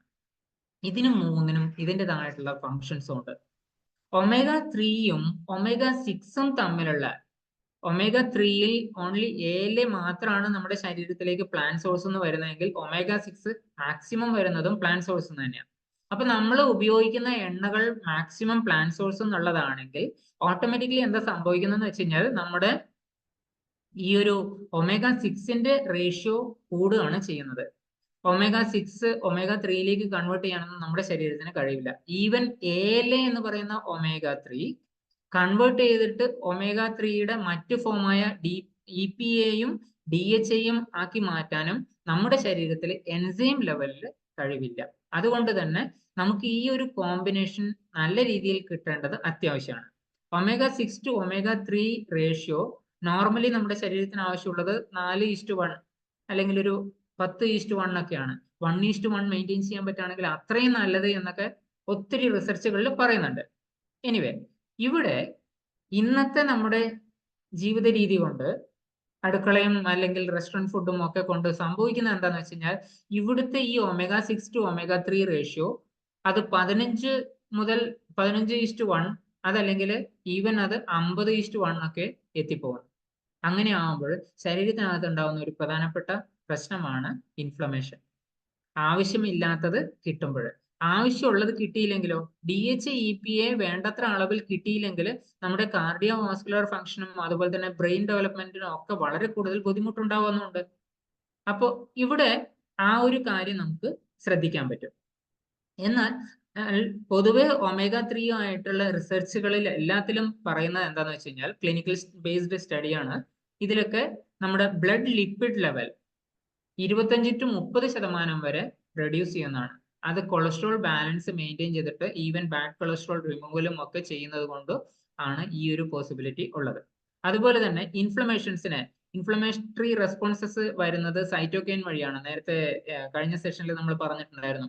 ഈ സൈറ്റോകൈൻസ് ആണ് ഒരു തരത്തിലുള്ള പ്രോട്ടീൻ ആണ്. ഈ പ്രോട്ടീൻ ശരീരത്തിനകത്ത് ഇൻഫ്ലമേഷൻസ് നടക്കുന്നുണ്ട് എന്നുള്ളതിന്റെ കാര്യം ഒരു സ്ഥലത്ത് നിന്ന് മറ്റൊരു സ്ഥലത്തേക്ക് എത്തിക്കുന്ന പ്രോട്ടീനുകളാണ്. ഈ പ്രോട്ടീനുകളുടെ കൺട്രോൾ വഴി ഇൻഫ്ലമേഷൻ ശരീരത്തിൽ കുറയ്ക്കുകയാണ് ചെയ്യുന്നത്. ഇത് രണ്ടും പെർട്ടിക്കുലർലി ഹേർട്ട് ഹെൽത്തിന്, നമ്മുടെ ഹൃദയാരോഗ്യത്തിന് വളരെ എഫക്റ്റീവ് ആണ്. ഇത്രയൊക്കെ ഫാറ്റ് നല്ലതാണെങ്കിലും ഹിഡൻ ഫാറ്റ് എന്ന് പറയുന്ന ഒരു സംഭവം കൂടിയുണ്ട്. എന്ന് വെച്ച് കഴിഞ്ഞാൽ നമ്മൾ കഴിക്കുന്ന ഭക്ഷണത്തിൽ നമ്മൾ അറിഞ്ഞുകൊണ്ട് കഴിക്കുന്ന എണ്ണയുടെ അളവ് ഒക്കെ നമുക്കറിയാം. എന്നാൽ അറിയാതെ കഴിക്കുന്നതോ? ഇതെങ്ങനെ സംഭവിക്കും? ജസ്റ്റ് ഒന്ന് ചിന്തിച്ചു നോക്കൂ. നമ്മൾ ചില സാധനങ്ങളൊക്കെ തൊട്ട് കഴിഞ്ഞാൽ നമുക്ക് അറിയാൻ പറ്റും ഇതിനകത്ത് എണ്ണയുണ്ട് അല്ലെങ്കിൽ ഫാറ്റിന്റെ അളവ് കൂടുതലാണെന്ന്. ചില ഫുഡ് പ്രോഡക്റ്റ് ഒക്കെ തൊട്ട് കഴിഞ്ഞാൽ തന്നെ നമുക്ക് അറിയാൻ പറ്റും. ചില പ്രോഡക്റ്റുകൾ നമ്മൾ തൊട്ടാൽ അറിയില്ല. ജസ്റ്റ് ഒരു എക്സാമ്പിൾ പറഞ്ഞുതരാം. പണ്ട് മേ ബി ഒരു 10 വർഷത്തിനിടയിൽ തന്നെ വ്യാപകമായിട്ട് വന്ന ഒരു വീഡിയോ ഉണ്ട്. നമ്മുടെ ഒരു കായ ചിപ്സ് എടുത്തിട്ട് കത്തിക്കുക. ഈ കത്തിക്കുന്നതിന് മുമ്പേ ഇതിനകത്ത് എണ്ണയുണ്ടോ എന്നുള്ളത് നമ്മൾ അറിയുന്നേ ഇല്ല. കായ്ക്കൊന്നും അത്ര ആവണമെന്നില്ല. എന്നാൽ ഇത് കത്തിക്കുന്ന സമയത്ത് ഓൾമോസ്റ്റ് 25 മുതൽ 50 തുള്ളി വരെയൊക്കെ എണ്ണ അതിനകത്ത് നിന്ന് ഉറ്റി വീഴുകയാണ്. എന്ന് വെച്ച് കഴിഞ്ഞാൽ ഇതിനകത്ത് ഒളിഞ്ഞിരിക്കുന്ന കൊഴുപ്പാണ് ഇതെന്ന് മനസ്സിലാവുന്നില്ല. അപ്പൊ നമുക്ക് പെർമിറ്റഡ് ആയിട്ടുള്ള കായ ചിപ്സിന്റെ അളവ് എത്രയാണ്? മേ ബി 10ഓ 15ഓ ആണ് ഒരു ദിവസത്തേക്ക്. ഇങ്ങനെ 10ഓ 15ഓ ആണ് നമ്മൾ കഴിക്കുന്ന ഒരു ദിവസത്തെ ടോട്ടൽ അളവ്? അല്ല. നമ്മളത് കഴിച്ചു കഴിഞ്ഞാൽ കഴിച്ച് കൊണ്ടേയിരിക്കും. അതുപോലെ തന്നെ നിലക്കടല വറുത്തിട്ട് ഇങ്ങോട്ട് കിട്ടിക്കഴിഞ്ഞാൽ അതിന്റെ ആ ടേസ്റ്റ് കൊണ്ട് തന്നെ നമ്മൾ എത്ര നേരം അത് കഴിക്കുന്നുണ്ടാവും, എത്ര ക്വാണ്ടിറ്റി. നിലക്കടല എണ്ണയുള്ളതാണ്. ഓക്കെ, ഇത് വളരെ സിമ്പിൾ ആയിട്ടുള്ള, എന്നാൽ കുറച്ചുകൂടി അതിനെപ്പറ്റി മനസ്സിലാക്കുകയാണെങ്കിൽ ഒന്ന് ചിന്തിച്ചു നോക്കുക. നമ്മൾ പലതരത്തിലുള്ള ഫ്രൈഡ് ഫുഡും കഴിക്കുന്നില്ലേ? അതുപോലെ തന്നെ മാർക്കറ്റിൽ നിന്ന് വാങ്ങിച്ചു കൊണ്ടുവരുന്ന പിസ്സ അല്ലെങ്കിൽ അതുപോലെയുള്ള ബർഗർ പോലെയുള്ള മറ്റു പല സാധനങ്ങളും, ഇതിനകത്തൊക്കെയുള്ള ടോട്ടൽ ക്വാണ്ടിറ്റി ഓഫ് ഫാറ്റ് എത്രയാണ്? ഇതും അല്ലെങ്കിൽ മറ്റ് ഈവൻ സോസ് പോലെയുള്ള മറ്റ് സാധനങ്ങൾ, പാക്ക് ഐറ്റംസ്, ഇതിനകത്തു നിന്നൊക്കെ നമുക്ക് കിട്ടുന്ന ഫാറ്റിന്റെ അളവ് എത്രയായിരിക്കും? ഈ അളവിനെ നമുക്ക് കൺട്രോൾ ചെയ്യാൻ പറ്റാറുണ്ടോ സാധാരണ? ഇല്ലെങ്കിൽ ഇനി എന്ത് ചെയ്യും? അൾട്രാ പ്രോസസ്ഡ് ഫുഡ് സാധാരണഗതിയിൽ പ്രോസസ്സിങ് വളരെ കൂടുതലായിട്ട് നടന്നിട്ട്, അത് പ്രോസസ്സിങ്ങിനെ പറ്റി ഇനി ഒരു സെഷൻ ഉണ്ടെങ്കിൽ ഞാൻ പിന്നീട് പറയാം. 4ഉം 5ഉം തരത്തിലുള്ള പ്രോസസ്സിംഗ് ആണ് പലതിലും നടക്കുന്നത്, പല ഫുഡ് മെറ്റീരിയലിലും. സാധാരണ മുമ്പൊക്കെ അല്ലെങ്കിൽ ആദിമ മനുഷ്യൻ സാധാരണ പച്ചയായി കഴിച്ചുകൊണ്ടിരുന്ന സാധനങ്ങൾ ഇപ്പോഴതൊക്കെ നിർത്തിയിട്ട് എങ്ങനെയാണ് കഴിക്കുന്നത്? പ്രോസസ്സിങ്ങിന്റെ എത്രയോ ലെവലുകൾ കഴിഞ്ഞിട്ട്, ഈവൻ അതിനകത്ത് പലതരത്തിലുള്ള, ഇതിന്റെ ഒരു പ്രശ്നം, അൾട്രാ പ്രോസസ്സിങ്ങിന്റെ ഒരു പ്രധാനപ്പെട്ട പ്രശ്നം എന്താണെന്ന് വെച്ച് കഴിഞ്ഞാൽ, ഇതിനകത്ത് നിന്ന് പല ന്യൂട്രീഷണൽ കണ്ടന്റും റിമൂവ് ചെയ്യുമ്പോഴാണ്, റിഫൈനിങ് ചെയ്യുമ്പോഴൊക്കെയാണ് ഇത് സ്റ്റാർട്ട് ചെയ്യുന്നത് അല്ലെങ്കിൽ പ്രോസസ്സിങ് തുടങ്ങുന്നത്, അത് പ്രിസർവ് ചെയ്യാൻ പറ്റുന്നത്. എന്നാൽ ഇത് മാത്രമല്ലാതെ പലതരത്തിലുള്ള ആഡഡ് പ്രിസർവേറ്റീവ്സ്, കളേഴ്സ്, ഫ്ലേവേഴ്സ്, ടേസ്റ്റ്നേഴ്സ് ഇങ്ങനെ തുടങ്ങിയിട്ട് മറ്റു പല സാധനങ്ങളും ചേർക്കുക കൂടി ചെയ്യുമ്പോൾ നമ്മൾ വേണ്ടത് പലതും കഴിക്കുന്നില്ല എന്ന് മാത്രമല്ല, വേണ്ടാത്തത് പലതും വേണ്ടാത്തത്ര അളവിൽ അല്ലെങ്കിൽ പോയിസണസ് ടോക്സിൻസ് ആവുന്ന രീതിയിലേക്ക് നമ്മളത് കൊണ്ടുപോവുകയാണ് ചെയ്യുന്നത്. ഇതിന്റെയൊക്കെ ഇമ്പാക്റ്റ് എവിടെയാണ്? ഇന്നിപ്പോ ക്യാൻസറിനെ പറ്റിയുള്ള ഒരു സ്റ്റഡി ഞാൻ വായിച്ചതില്, ജീൻ എക്സ്പ്രഷൻ എന്ന് പറയുന്ന ഒരു കാര്യമുണ്ട്. നമ്മുടെ ശരീരത്തിൽ ജീൻ ഒരു മ്യൂട്ടേറ്റഡോ അല്ലെങ്കിൽ നോർമൽ ആയിട്ടോ ഉള്ള, ഈവൻ ക്യാൻസറോ അതുപോലെയുള്ള മറ്റ് ജീവിതശൈലി രോഗങ്ങളും വരാനുള്ള സാധ്യതയുള്ള ജീനുകൾ നമ്മുടെ ശരീരത്തിലുണ്ട്. ഓക്കെ, ബട്ട് ഈ ഒരു ജീനിനെ എക്സ്പ്രസ് ചെയ്യാൻ അനുവദിക്കുന്നത്, മീൻസ് അതിന് ആ ജീനിന്റെ ലാംഗ്വേജ്, ജനറ്റിക് ലാംഗ്വേജ് ഒരുപക്ഷെ നമ്മുടെ ശരീരം പഠിച്ചിട്ട് അതിനനുസരിച്ച് പ്രവർത്തിക്കാൻ തുടങ്ങുന്നത് എപ്പോഴാണ്? ഈ ജീൻ എക്സ്പ്രഷൻസിനെ നമ്മൾ പൂർണ്ണമായിട്ടും വിട്ടുകൊടുക്കുമ്പോഴാണ്. നമ്മുടെ ശരീരം ജീൻ എക്സ്പ്രഷന് വേണ്ടിയിട്ട് അങ്ങ് വിട്ടുകൊടുക്കുകയാണ്. അങ്ങനെ ഒരു സാഹചര്യം ഇല്ലെങ്കിൽ പലതരത്തിലുള്ള ക്യാൻസറുകളും ഇന്നുണ്ടാവില്ല. എനിവേ, അതിലേക്കും ഡെപ്തിൽ പോകുന്നില്ല. മൈക്രോ ന്യൂട്രിയൻസ്, നമുക്ക് ശരീരത്തിന് ആവശ്യമുള്ള 2 പ്രധാന സാധനങ്ങളെ കണ്ടു, കാർബോഹൈഡ്രേറ്റും അതുപോലെ തന്നെ ഫാറ്റും. മൈക്രോ ന്യൂട്രിയന്റ് എന്ന് പറയുന്നത് ശരീരത്തിനകത്ത് വളരെ ചെറിയ അളവിൽ മാത്രമേ ആവശ്യമുള്ളൂ. എന്നാൽ ഇത് നമ്മുടെ ശരീരത്തിലെ പല ഫങ്ഷൻസിനെയും വളരെ വലിയ രീതിയിൽ സ്വാധീനിക്കുന്നതാണ്. ഉദാഹരണത്തിന് മിനറൽസ് പലതും എടുത്തു കഴിഞ്ഞാൽ, ഇൻക്ലൂഡിങ് കാൽസ്യം ഒക്കെ ആണെങ്കിൽ ബോൺ ഹെൽത്തിന് വളരെ കൂടുതൽ ആവശ്യമുണ്ട്. ഓക്സിജൻ ട്രാൻസ്പോർട്ടിന് ആവശ്യമുള്ളത്, അതുപോലെ തന്നെ ബോഡി ഫ്ലൂയിഡ്സിനെ മെയിൻറ്റെയിൻ ചെയ്യാൻ വേണ്ടിയിട്ട് പൊട്ടാസ്യം, സോഡിയം, DNA സിന്തസിസിന് വേണ്ടിയിട്ട്, അതുപോലെ തന്നെ ഹാർട്ട് ബീറ്റ് റെഗുലേഷന് വേണ്ടിയിട്ട് മാഗ്നീഷ്യം, ഇങ്ങനെ തുടങ്ങിയിട്ട് ഒത്തിരി മിനറൽസ് നമ്മുടെ ശരീരത്തിന് ആവശ്യമുണ്ട്, വളരെ ചെറിയ അളവിലും കുറച്ച് കൂടുതൽ അളവിലും. വൈറ്റമിൻസ് ആണെങ്കിൽ വിഷൻ ഹെൽത്തിന് വേണ്ടിയിട്ട് വൈറ്റമിൻ എ, അല്ലെങ്കിൽ ഇമ്മ്യൂൺ ഫംഗ്ഷനെ മെയിൻറ്റെയിൻ ചെയ്യാൻ വേണ്ടിയിട്ട് വൈറ്റമിൻ സി, സ്കിൻ ഹെൽത്തിന് വേണ്ടിയിട്ട് വൈറ്റമിൻ ബി കോംപ്ലക്സ്, നെർവ് ഹെൽത്തിന് വേണ്ടിയിട്ട് വൈറ്റമിൻ B2, ഇങ്ങനെ തുടങ്ങിയിട്ട് പലതരത്തിലുള്ള വൈറ്റമിൻസും നമ്മുടെ ശരീരത്തിന് ചെറിയ അളവിലാണെങ്കിലും ആവശ്യമുണ്ട്. എന്നാൽ ഇത് വേണ്ടത്ര അളവിൽ നമ്മുടെ ശരീരത്തിന് കിട്ടാത്ത പല സാഹചര്യങ്ങളും ഉണ്ടാവും. അതിലൊന്ന് എപ്പോഴാണ്? നമ്മുടെ ശരീരത്തിന് ഒരിക്കലും വേണ്ടത്ര ന്യൂട്രീഷൻ അല്ലെങ്കിൽ വേണ്ടത്ര പോഷകങ്ങൾ കിട്ടുന്നില്ല എന്നുള്ള ഒരു അവസ്ഥ. നമ്മൾ ഭക്ഷണം കഴിക്കുന്നത് തന്നെ വളരെ കുറവ്, അല്ലെങ്കിൽ പോഷക സമ്പുഷ്ടമായ ഭക്ഷണം കഴിക്കാൻ പറ്റുന്നില്ല എന്നൊക്കെ വരുന്നത്. ഇതിൽ തന്നെ പലതരത്തിലുള്ള ഡെഫിഷ്യൻസീസ് വരാം. ഒന്ന്, ടോട്ടൽ കാലോറി ഡെഫിഷ്യൻസി. നമ്മുടെ ഊർജം, ശരീരത്തിന് നമ്മൾ എത്ര പണിയെടുക്കുന്നതോ അതിനനുസരിച്ചിട്ടുള്ള ഊർജം കിട്ടുന്നില്ല, ആ രീതിയിലുള്ള ഭക്ഷണം കിട്ടുന്നില്ല. രണ്ടാമത്തത്, പലതരത്തിലുള്ള പ്രോട്ടീനുകളും നമ്മുടെ ശരീരത്തിൽ ആവശ്യമുണ്ട്. ഈ പ്രോട്ടീനുകളുടെ ഒരു ശരിയായ ബാലൻസ് മെയിൻറ്റെയിൻ ചെയ്യാൻ ശരീരത്തിന് പറ്റുന്നില്ല, ഭക്ഷണത്തിൽ കൂടെ അത് കിട്ടുന്നില്ല. മൂന്നാമത്തെ ഒരു പ്രധാനപ്പെട്ട കാര്യമാണ് മൈക്രോ ന്യൂട്രിയന്റുകളുടെ അളവ് കുറയുക എന്ന് പറയുന്നത്. ഈ മൈക്രോ ന്യൂട്രിയന്റുകളുടെ അളവ് കുറയുമ്പോൾ അത് വളരെ വലിയ രീതിയിൽ ശരീരത്തിന് ദോഷം ചെയ്യും. അതെങ്ങനെയാന്ന് വെച്ച് കഴിഞ്ഞാൽ, ഒരുപക്ഷെ അതിന് പറയുന്നത്, പൊതുവെ കോമൺ ആയിട്ട് പറയുന്നത് ഹിഡൻ ഹങ്കർ എന്നാണ്. ഈ വൈറ്റമിൻസും മിനറൽസും കുറയുമ്പോൾ ശരീരത്തിന്റെ അല്ലെങ്കിൽ നമുക്ക് ശരിക്കും പറഞ്ഞു കഴിഞ്ഞാൽ കൂടുതൽ ഭക്ഷണം കഴിക്കണം എന്ന് തോന്നും. ഈ ഭക്ഷണം കഴിക്കണം എന്ന് തോന്നുന്നത് കൊണ്ട് തന്നെ നമ്മുടെ ബോഡിയുടെ എനർജി ഇംബാലൻസ് തീർച്ചയായിട്ടും നടക്കും. കാരണം നമ്മൾ കഴിക്കുന്ന ഭക്ഷണം വെറും മൈക്രോന്യൂട്രിയന്റ് അല്ല. അവിടെ മൈക്രോന്യൂട്രിയന്റ് ഉള്ള ഭക്ഷണം കഴിക്കണം എന്നാണ് ശരീരം പറയുന്നതെങ്കിൽ പോലും നമ്മൾ കഴിക്കുന്നത് പലപ്പോഴും എനർജി ഫുഡ് തന്നെയായിരിക്കും. അപ്പൊ എനർജി ഇംബാലൻസ് നടക്കും. ഇത് ശരീരത്തിന്റെ നോർമൽ അല്ലെങ്കിൽ ഓപ്റ്റിമൽ ഫംഗ്ഷനെ ടോട്ടലി ബാധിക്കും. മൈക്രോന്യൂട്രിയൻസ് കുറവായതുകൊണ്ടും അതുപോലെ തന്നെ വേണ്ടാത്ത ന്യൂട്രീഷൻ കലോറിക് ഫുഡ് കൂടുതലായതുകൊണ്ടും ഈ ഒരു പ്രശ്നം സംഭവിക്കും. ഇവിടെയും നമുക്ക് പലതരത്തിലുള്ള ചോയ്സുകൾ ചെയ്തിട്ട് ഇൻഗ്രീഡിയൻസ് ലിസ്റ്റ് നോക്കിയിട്ടും അതുപോലെ തന്നെ ഫോർട്ടിഫിക്കേഷൻ മെത്തേഡുകളും വെറൈറ്റി ആയിട്ടുള്ള ഫുഡ് ഉൾപ്പെടുത്തുക എന്നുള്ളതാണ് ഇതിനൊക്കെ ഏറ്റവും നന്നായിട്ട് ചെയ്യാൻ പറ്റുന്നത്. പിന്നെ ഒരു കാര്യം നമുക്ക് ശ്രദ്ധിക്കാൻ പറ്റുന്നതാണ്, ഒരേ കലോറി ഉള്ള ഫുഡ് നമ്മൾ കഴിക്കുമ്പോഴും അതിനകത്തുള്ള ന്യൂട്രീഷണൽ വേരിയേഷൻ ഒന്ന് ശ്രദ്ധിക്കുക എന്നുള്ളത്. ഇവിടെ ഒരേ കലോറിയുള്ള 2 ഫുഡ് പ്ലേറ്റ് ഞാൻ കാണിച്ചിട്ടുണ്ട്. ഇതിൽ ഒരു ഫുഡ് പ്ലേറ്റ് എന്ന് പറയുന്നത് ഒരുപക്ഷെ നമ്മുടെ വയറ് നിറയാൻ മാത്രം ഉണ്ടെങ്കിൽ, മറ്റേ ഫുഡ് പ്ലേറ്റ് എന്ന് പറയുന്നത് ഒരുപക്ഷെ ഈ ഡോണട്ടും സ്നീക്കേഴ്സും ഒക്കെ കഴിച്ചു കഴിഞ്ഞാൽ പോലും നമുക്കൊരു ഡിന്നറോ അല്ലെങ്കിൽ ഒരു ലഞ്ചോ കഴിക്കാൻ പറ്റുന്ന അത്രയും വിശപ്പ് പിന്നെയും ബാക്കി ഉണ്ടാവും. അതേ സമയത്ത് ഈ റൈറ്റ് സൈഡിലുള്ള പ്ലേറ്റ് നോക്കിക്കഴിഞ്ഞാൽ അതിനകത്ത് ഉള്ളത് തന്നെ നമുക്ക് ഒരു പക്ഷെ മുഴുവനും കഴിക്കാൻ പറ്റില്ല. ആ രീതിയിലേക്ക് നമ്മുടെ വയറ് നിറയും. എംപ്റ്റി കലോറി എന്ന് പറഞ്ഞൊരു വിഭാഗമാണ് പിന്നെ വരുന്നത്. ഈ എംപ്റ്റി കലോറി ശരിക്കും മനസ്സിലാക്കുകയാണെങ്കിൽ ഉള്ള ഒരു നല്ല പിക്ചറാണ് ഇവിടെ കൊടുത്തിരിക്കുന്നത്. 400 കലോറി എണ്ണ മാത്രം എടുത്തപ്പോൾ നമ്മുടെ ആമാശയത്തിന്റെ ഒരു ചെറിയ ഭാഗം, ഒരുപക്ഷെ മേ ബി 2% 3% ആണ് നിറഞ്ഞിരിക്കുന്നതെങ്കിൽ 400 കലോറി ചിക്കൻ കഴിക്കുന്ന സമയത്ത് അത് ഒരു 20% വരെയെങ്കിലും ഒക്കെ എത്തിയിട്ടുണ്ട്. എന്നാൽ അത് തന്നെ നമ്മൾ വെജിറ്റബിൾസും ഫ്രൂട്ട്സും ഒക്കെ ആയിട്ട് നമ്മുടെ ഭക്ഷണത്തിലേക്ക് മാറ്റുമ്പോൾ 400 കലോറി എന്ന് പറയുമ്പോൾ അതിൽ ആമാശയം നിറഞ്ഞ് ഇനി നമുക്ക് കഴിക്കാൻ പറ്റില്ല എന്നുള്ളൊരു ഫീലിങ്ങോട് കൂടിയിട്ടായിരിക്കും നമ്മൾ അവിടുന്ന് മാറുക, അല്ലെ? എംപ്റ്റി കലോറിക്ക് പൊതുവേ നമ്മൾ പറയുന്ന ഒരു സിമ്പിൾ ഡയലോഗ് എന്താന്ന് വെച്ച് കഴിഞ്ഞാൽ, ഏത് ഭക്ഷണത്തിനാണോ ന്യൂട്രീഷണൽ വാല്യൂ ഇല്ലാത്തത് അതിനെയാണ് പൊതുവെ എംപ്റ്റി കലോറി എന്ന് പറയാം. പ്രത്യേകിച്ച് ഈ ഒരു വേർഡ് കൂടുതലായിട്ട് ഇന്ത്യയിൽ പോപ്പുലർ ആയത് എപ്പോഴാന്ന് വെച്ച് കഴിഞ്ഞാൽ കൊക്കോകോളയുടെയും അല്ലെങ്കിൽ അതുപോലെയുള്ള സോഫ്റ്റ് ഡ്രിങ്ക്സിന്റെയും ഉപയോഗം വളരെ കൂടിയ സമയത്താണ്. കാരണം നമ്മൾ കഴിക്കുന്നതിന് ഒട്ടും കലോറിക്ക് 0 കലോറി, 0 യൂസബിൾ കലോറി എന്നോ അല്ലെങ്കിൽ even 0 nutritious but so much of calorie എന്നോ ഉള്ള രീതിയിലേക്ക് അതിനെ മാറ്റി കൊണ്ടുവന്നു. ഈവൻ അത് വേണമെങ്കിൽ ഇങ്ങനെ കൂടി നമുക്ക് ചിന്തിക്കാൻ പറ്റും, ഇത് നമ്മൾ കഴിച്ചു കഴിഞ്ഞാൽ പോലും നമ്മുടെ വയറ് പിന്നെയും എംപ്റ്റി ആണ് എന്നുള്ളൊരു ഫീലിംഗ് നമുക്ക് തരുന്നുണ്ട്.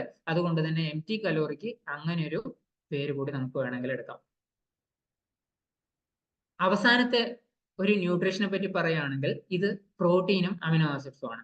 നമ്മുടെ ശരീരത്തിനകത്ത് 4 കലോറി ഊർജം തരുന്നതിൻ്റെ ഒന്നിച്ച് തന്നെ ഒത്തിരി ഫങ്ഷൻസ്, ആക്ച്വലി നമ്മുടെ ബോഡി ഈ നേരത്തെ കാണിച്ച 3 പ്രധാനപ്പെട്ട ന്യൂട്രീഷനും മിക്സ് ചെയ്തിട്ട് ഈ പ്രോട്ടീൻ പലതരത്തിലുള്ള സ്ട്രക്ചേഴ്സും അല്ലെങ്കിൽ പലതരത്തിലുള്ള നിറങ്ങളും ഒക്കെ ആക്കി മാറ്റി എന്നെയും നിങ്ങളെയും വ്യത്യസ്തനാക്കി നിർത്തുന്നത് ഇതേ പ്രോട്ടീനാണ്. ഒന്ന് ചിന്തിച്ചു നോക്കും, മുടിയുടെ കളറും അല്ലെങ്കിൽ പല്ലിന്റെ കളറും ഒക്കെ എങ്ങനെ ഈ വ്യത്യാസം വന്നിരിക്കുന്നത്. അതുപോലെ തന്നെ ആരും കളർ ചെയ്തിട്ടല്ലല്ലോ. ഞാനിപ്പോൾ ഇട്ടിരിക്കുന്ന ഡ്രസ്സ് നോക്കിക്കഴിഞ്ഞാൽ അതിന് ഒരു ആർട്ടിഫിഷ്യൽ കളറിങ് ഏജന്റ് ഉണ്ട്. പക്ഷെ നമ്മുടെ മുടിക്കും അതുപോലെ തന്നെ കണ്ണിനകത്തുള്ള വെള്ളയും കറുപ്പും ഒക്കെ ഈ ഒരു രീതിയിലേക്ക് എങ്ങനെ മാറ്റിയെടുക്കാൻ പറ്റുന്നു? അതേ സമയത്ത് നമുക്ക് മഞ്ഞപ്പിത്തം പോലെയുള്ള പ്രശ്നങ്ങൾ വരുന്ന സമയത്ത് അത് എന്തുകൊണ്ട് മഞ്ഞ നിറത്തിലേക്ക് മാറുന്നു? ഈ ഒരു കാര്യം ചിന്തിച്ചു കഴിഞ്ഞാൽ ഇത് തന്നെ പ്രോട്ടീനിന് പലതരത്തിലുള്ള ഫങ്ഷൻസ് ഉണ്ട്. ഇമ്മ്യൂൺ ഫങ്ഷൻസോ അല്ലെങ്കിൽ ഹോർമോൺ ഫങ്ഷൻസോ ഒന്നും പോരാതെ സ്ട്രക്ചറൽ ആയിട്ടും അതുപോലെ തന്നെ ഫങ്ഷണൽ ആയിട്ടും വ്യത്യസ്ത തരത്തിലുള്ള പ്രോട്ടീനുകളുടെ ഒരു കോമ്പിനേഷൻ ആണ് നമ്മുടെ ശരീരം. അതിൽ പ്രധാനപ്പെട്ട കുറെ അമിനോ ആസിഡ്സ് എസെൻഷ്യൽ എന്ന കാറ്റഗറിയിൽ നമ്മുടെ ഭക്ഷണത്തിൽ കൂടി കഴിച്ചേ പറ്റൂ. കണ്ടീഷണലി എസെൻഷ്യൽ എന്ന് പറയുന്ന സമയത്ത് അത് ശരിക്കും പറഞ്ഞു കഴിഞ്ഞാൽ ചില പ്രത്യേക സാഹചര്യങ്ങളിൽ മാത്രമേ നമ്മുടെ ശരീരത്തിന് അത് ആവശ്യമുള്ളൂ. കാരണം ആ സമയത്ത് ശരീരത്തിന് അവ ഉണ്ടാക്കാൻ സാധിക്കുന്നില്ല. ഉദാഹരണത്തിന് അസുഖം വരുന്ന സമയത്ത്, അതുപോലെ തന്നെ സ്ട്രെസ് വളരെ കൂടുന്ന സമയത്തൊക്കെയാണ്, അല്ലെങ്കിൽ ഉറക്കം നഷ്ടപ്പെടുന്ന സമയത്തൊക്കെയാണ് ഇത് വളരെ കൂടുതലായിട്ട്. അതിനകത്തും വരുന്നുണ്ട് ഏകദേശം 7ഓളം അമിനോ ആസിഡുകൾ. നോൺ എസെൻഷ്യൽ എന്ന് പൂർണ്ണമായിട്ടും നമുക്ക് പറയാൻ പറ്റുന്ന, അല്ലെങ്കിൽ ശരീരത്തിന് സ്വന്തമായിട്ട് ഉണ്ടാക്കാൻ പറ്റും എന്ന് പൂർണ്ണമായിട്ടും നമുക്ക് ബോധ്യമുള്ള 4 അമിനോ ആസിഡ്സ് വേറെയുണ്ട്. സോ ഇങ്ങനെയുള്ള 9, 7, 16, 4, 20 അമിനോ ആസിഡുകളുടെ ഒരു കോമ്പിനേഷൻ ആണ് ശരിക്കും പറഞ്ഞു കഴിഞ്ഞാൽ നമ്മുടെ ശരീരം. എന്നാൽ ഇതേ അമിനോ ആസിഡുകളുടെ വെറൈറ്റി നമ്മുടെ ശരീരത്തിലേക്ക് കിട്ടുന്ന ഫുഡ് സോഴ്സസ് എന്തൊക്കെയാ? പ്രധാനപ്പെട്ടത് ഒരുപക്ഷെ മീറ്റ് പ്രൊഡക്ട്സുമായിട്ട് നമുക്ക് പറയാം. അതുപോലെ തന്നെ സീരിയൽസും എല്ലാ സാധനത്തിലും, ഈവൻ നമ്മുടെ ശരീരത്തിന്റെ സ്ട്രക്ചർ ഒക്കെ ഇതേ പ്രോട്ടീനുകൾ കൊണ്ടാണെങ്കിൽ ഇതുപോലെ തന്നെയാണ് പ്ലാന്റ് സോഴ്സ് നിന്നും ആനിമൽ സോഴ്സ് നിന്നും ഒക്കെയുള്ള എല്ലാ സ്ട്രക്ചറിലും പലതരത്തിലുള്ള അമിനോ ആസിഡുകളുടെ ഒരു കോമ്പിനേഷൻ ഉണ്ടാവും. അതിൽ ഒരു വെറൈറ്റി ആയിട്ടുള്ള ഭക്ഷണം നമ്മൾ കഴിച്ചു കഴിഞ്ഞാൽ അതൊരു complete source of amino acids ആവും, അല്ലെങ്കിൽ ഈ എല്ലാ അമിനോ ആസിഡും നമുക്ക് കിട്ടും. അതല്ലെങ്കിൽ അതൊരു ഇൻകംപ്ലീറ്റ് സോഴ്സ് അല്ലെങ്കിൽ ഇൻകംപ്ലീറ്റ് ഡയറ്റിലേക്ക് നമ്മളെ കൊണ്ടുപോവുകയാണ് ചെയ്യുന്നത്. ഇങ്ങനെ ഒരു ഇൻകംപ്ലീറ്റ് ഡയറ്റ് ആവുന്ന സമയത്ത് എന്താണ് പ്രശ്നം ഉണ്ടാവുന്നത്? പലതരത്തിലുള്ള അമിനോ ആസിഡുകളുടെ ഡെഫിഷ്യൻസി കാരണം ഈ അമിനോ ആസിഡുകൾ നമ്മുടെ ശരീരത്തിനകത്ത് ഒരു പെപ്റ്റൈഡ് ഫോം, ശരിക്കും പറഞ്ഞു കഴിഞ്ഞാൽ അമിനോ ആസിഡുകൾ കോമ്പിനേഷൻ ചെയ്തിട്ട് അതൊരു പെപ്റ്റൈഡ് ഉണ്ടാക്കുകയും ഈ പെപ്റ്റൈഡ് പലതരത്തിലുള്ള പ്രോട്ടീനുകളിലേക്ക് മാറുകയാണ് ചെയ്യുന്നത്. ഈ ഒരു പ്രോട്ടീന്റെ നിർമ്മാണം അവിടെ നടക്കുന്നില്ല. അതുകൊണ്ട് തന്നെ പല ആളുകളിലും ഏതൊക്കെ അമിനോ ആസിഡ് ആണോ കുറയുന്നത്, അല്ലെങ്കിൽ ഏതൊക്കെ മൈക്രോ ന്യൂട്രിയൻസ് ആണോ കുറയുന്നത്, അതിനനുസരിച്ചിട്ടുള്ള ഡെഫിഷ്യൻസി ഉണ്ടാവും. ഇത് കാലക്രമേണ ഒരുപക്ഷെ മുടി കൊഴിച്ചിലോ അല്ലെങ്കിൽ പെട്ടെന്ന് തന്നെ ഇപ്പോഴെന്താണ്, കാലം തെറ്റി പെയ്യുന്ന മഴ പോലെയാണ് കാലം തെറ്റി നമ്മുടെ ശരീരത്തിനകത്ത് വരുന്ന രോഗങ്ങളുടെ എണ്ണം, അല്ലെ? ഇത്തരം കാര്യങ്ങൾ ശരീരത്തിൽ കൂടുതൽ എക്സ്പ്രസ് ചെയ്യാൻ തുടങ്ങും, നമ്മൾ കാണാൻ തുടങ്ങും. ഇതിനു വേണ്ടിയിട്ടുള്ള പല ട്രീറ്റ്മെന്റ് മെത്തേഡുകളിലേക്ക് നമ്മൾ പോവാണ് ചെയ്യുന്നത്. ഈവൻ പ്രോട്ടീനെ പറ്റി ഇതുകൂടി നമുക്ക് പറയാൻ പറ്റും. നമ്മൾ അൺലെസ് അൺടിൽ ഒരു കംപ്ലീറ്റ് പ്രോട്ടീൻ കഴിക്കുന്നില്ലെങ്കിൽ, ഇതൊരു സിഡ്നി യൂണിവേഴ്സിറ്റിയിൽ നടന്ന ഒരു ഹൈപ്പോത്തസിസ് ആണ്. അതിൽ പറയുന്നത് എന്താന്ന് വെച്ച് കഴിഞ്ഞാൽ, ഒരു റിസർച്ചിന് ആധാരമായിട്ട് അവര് പറഞ്ഞത്, നമ്മൾ കഴിക്കുന്ന പ്രോട്ടീൻ കംപ്ലീറ്റ് പ്രോട്ടീൻ ആവുന്നില്ലെങ്കിൽ, അതുപോലെ തന്നെ പ്രോട്ടീന്റെ ക്വാളിറ്റി ആൻഡ് ക്വാണ്ടിറ്റി വേണ്ടത്ര നന്നായിട്ടില്ലെങ്കിൽ, തീർച്ചയായും നമ്മുടെ ശരീരത്തിന് വീണ്ടും പ്രോട്ടീൻ വേണം എന്ന് തോന്നുകയും അതിനനുസരിച്ച് കൂടുതൽ ഭക്ഷണം കഴിക്കാൻ നമുക്ക് തോന്നുക. ഈ ഭക്ഷണം പലപ്പോഴും നമുക്ക് അമിതമായ കലോറി ഇൻടേക്കിലേക്കും പിന്നീട് ഓവർ വെയിറ്റോ അല്ലെങ്കിൽ അതുപോലെയുള്ള മറ്റു പ്രശ്നങ്ങളിലേക്കോ എത്തിക്കുകയും ചെയ്യുന്നു എന്നുള്ളതാണ് ഈ പ്രോട്ടീൻ ലിവറേജ് ഹൈപ്പോത്തസിസിൽ പറഞ്ഞിരിക്കുന്നത്.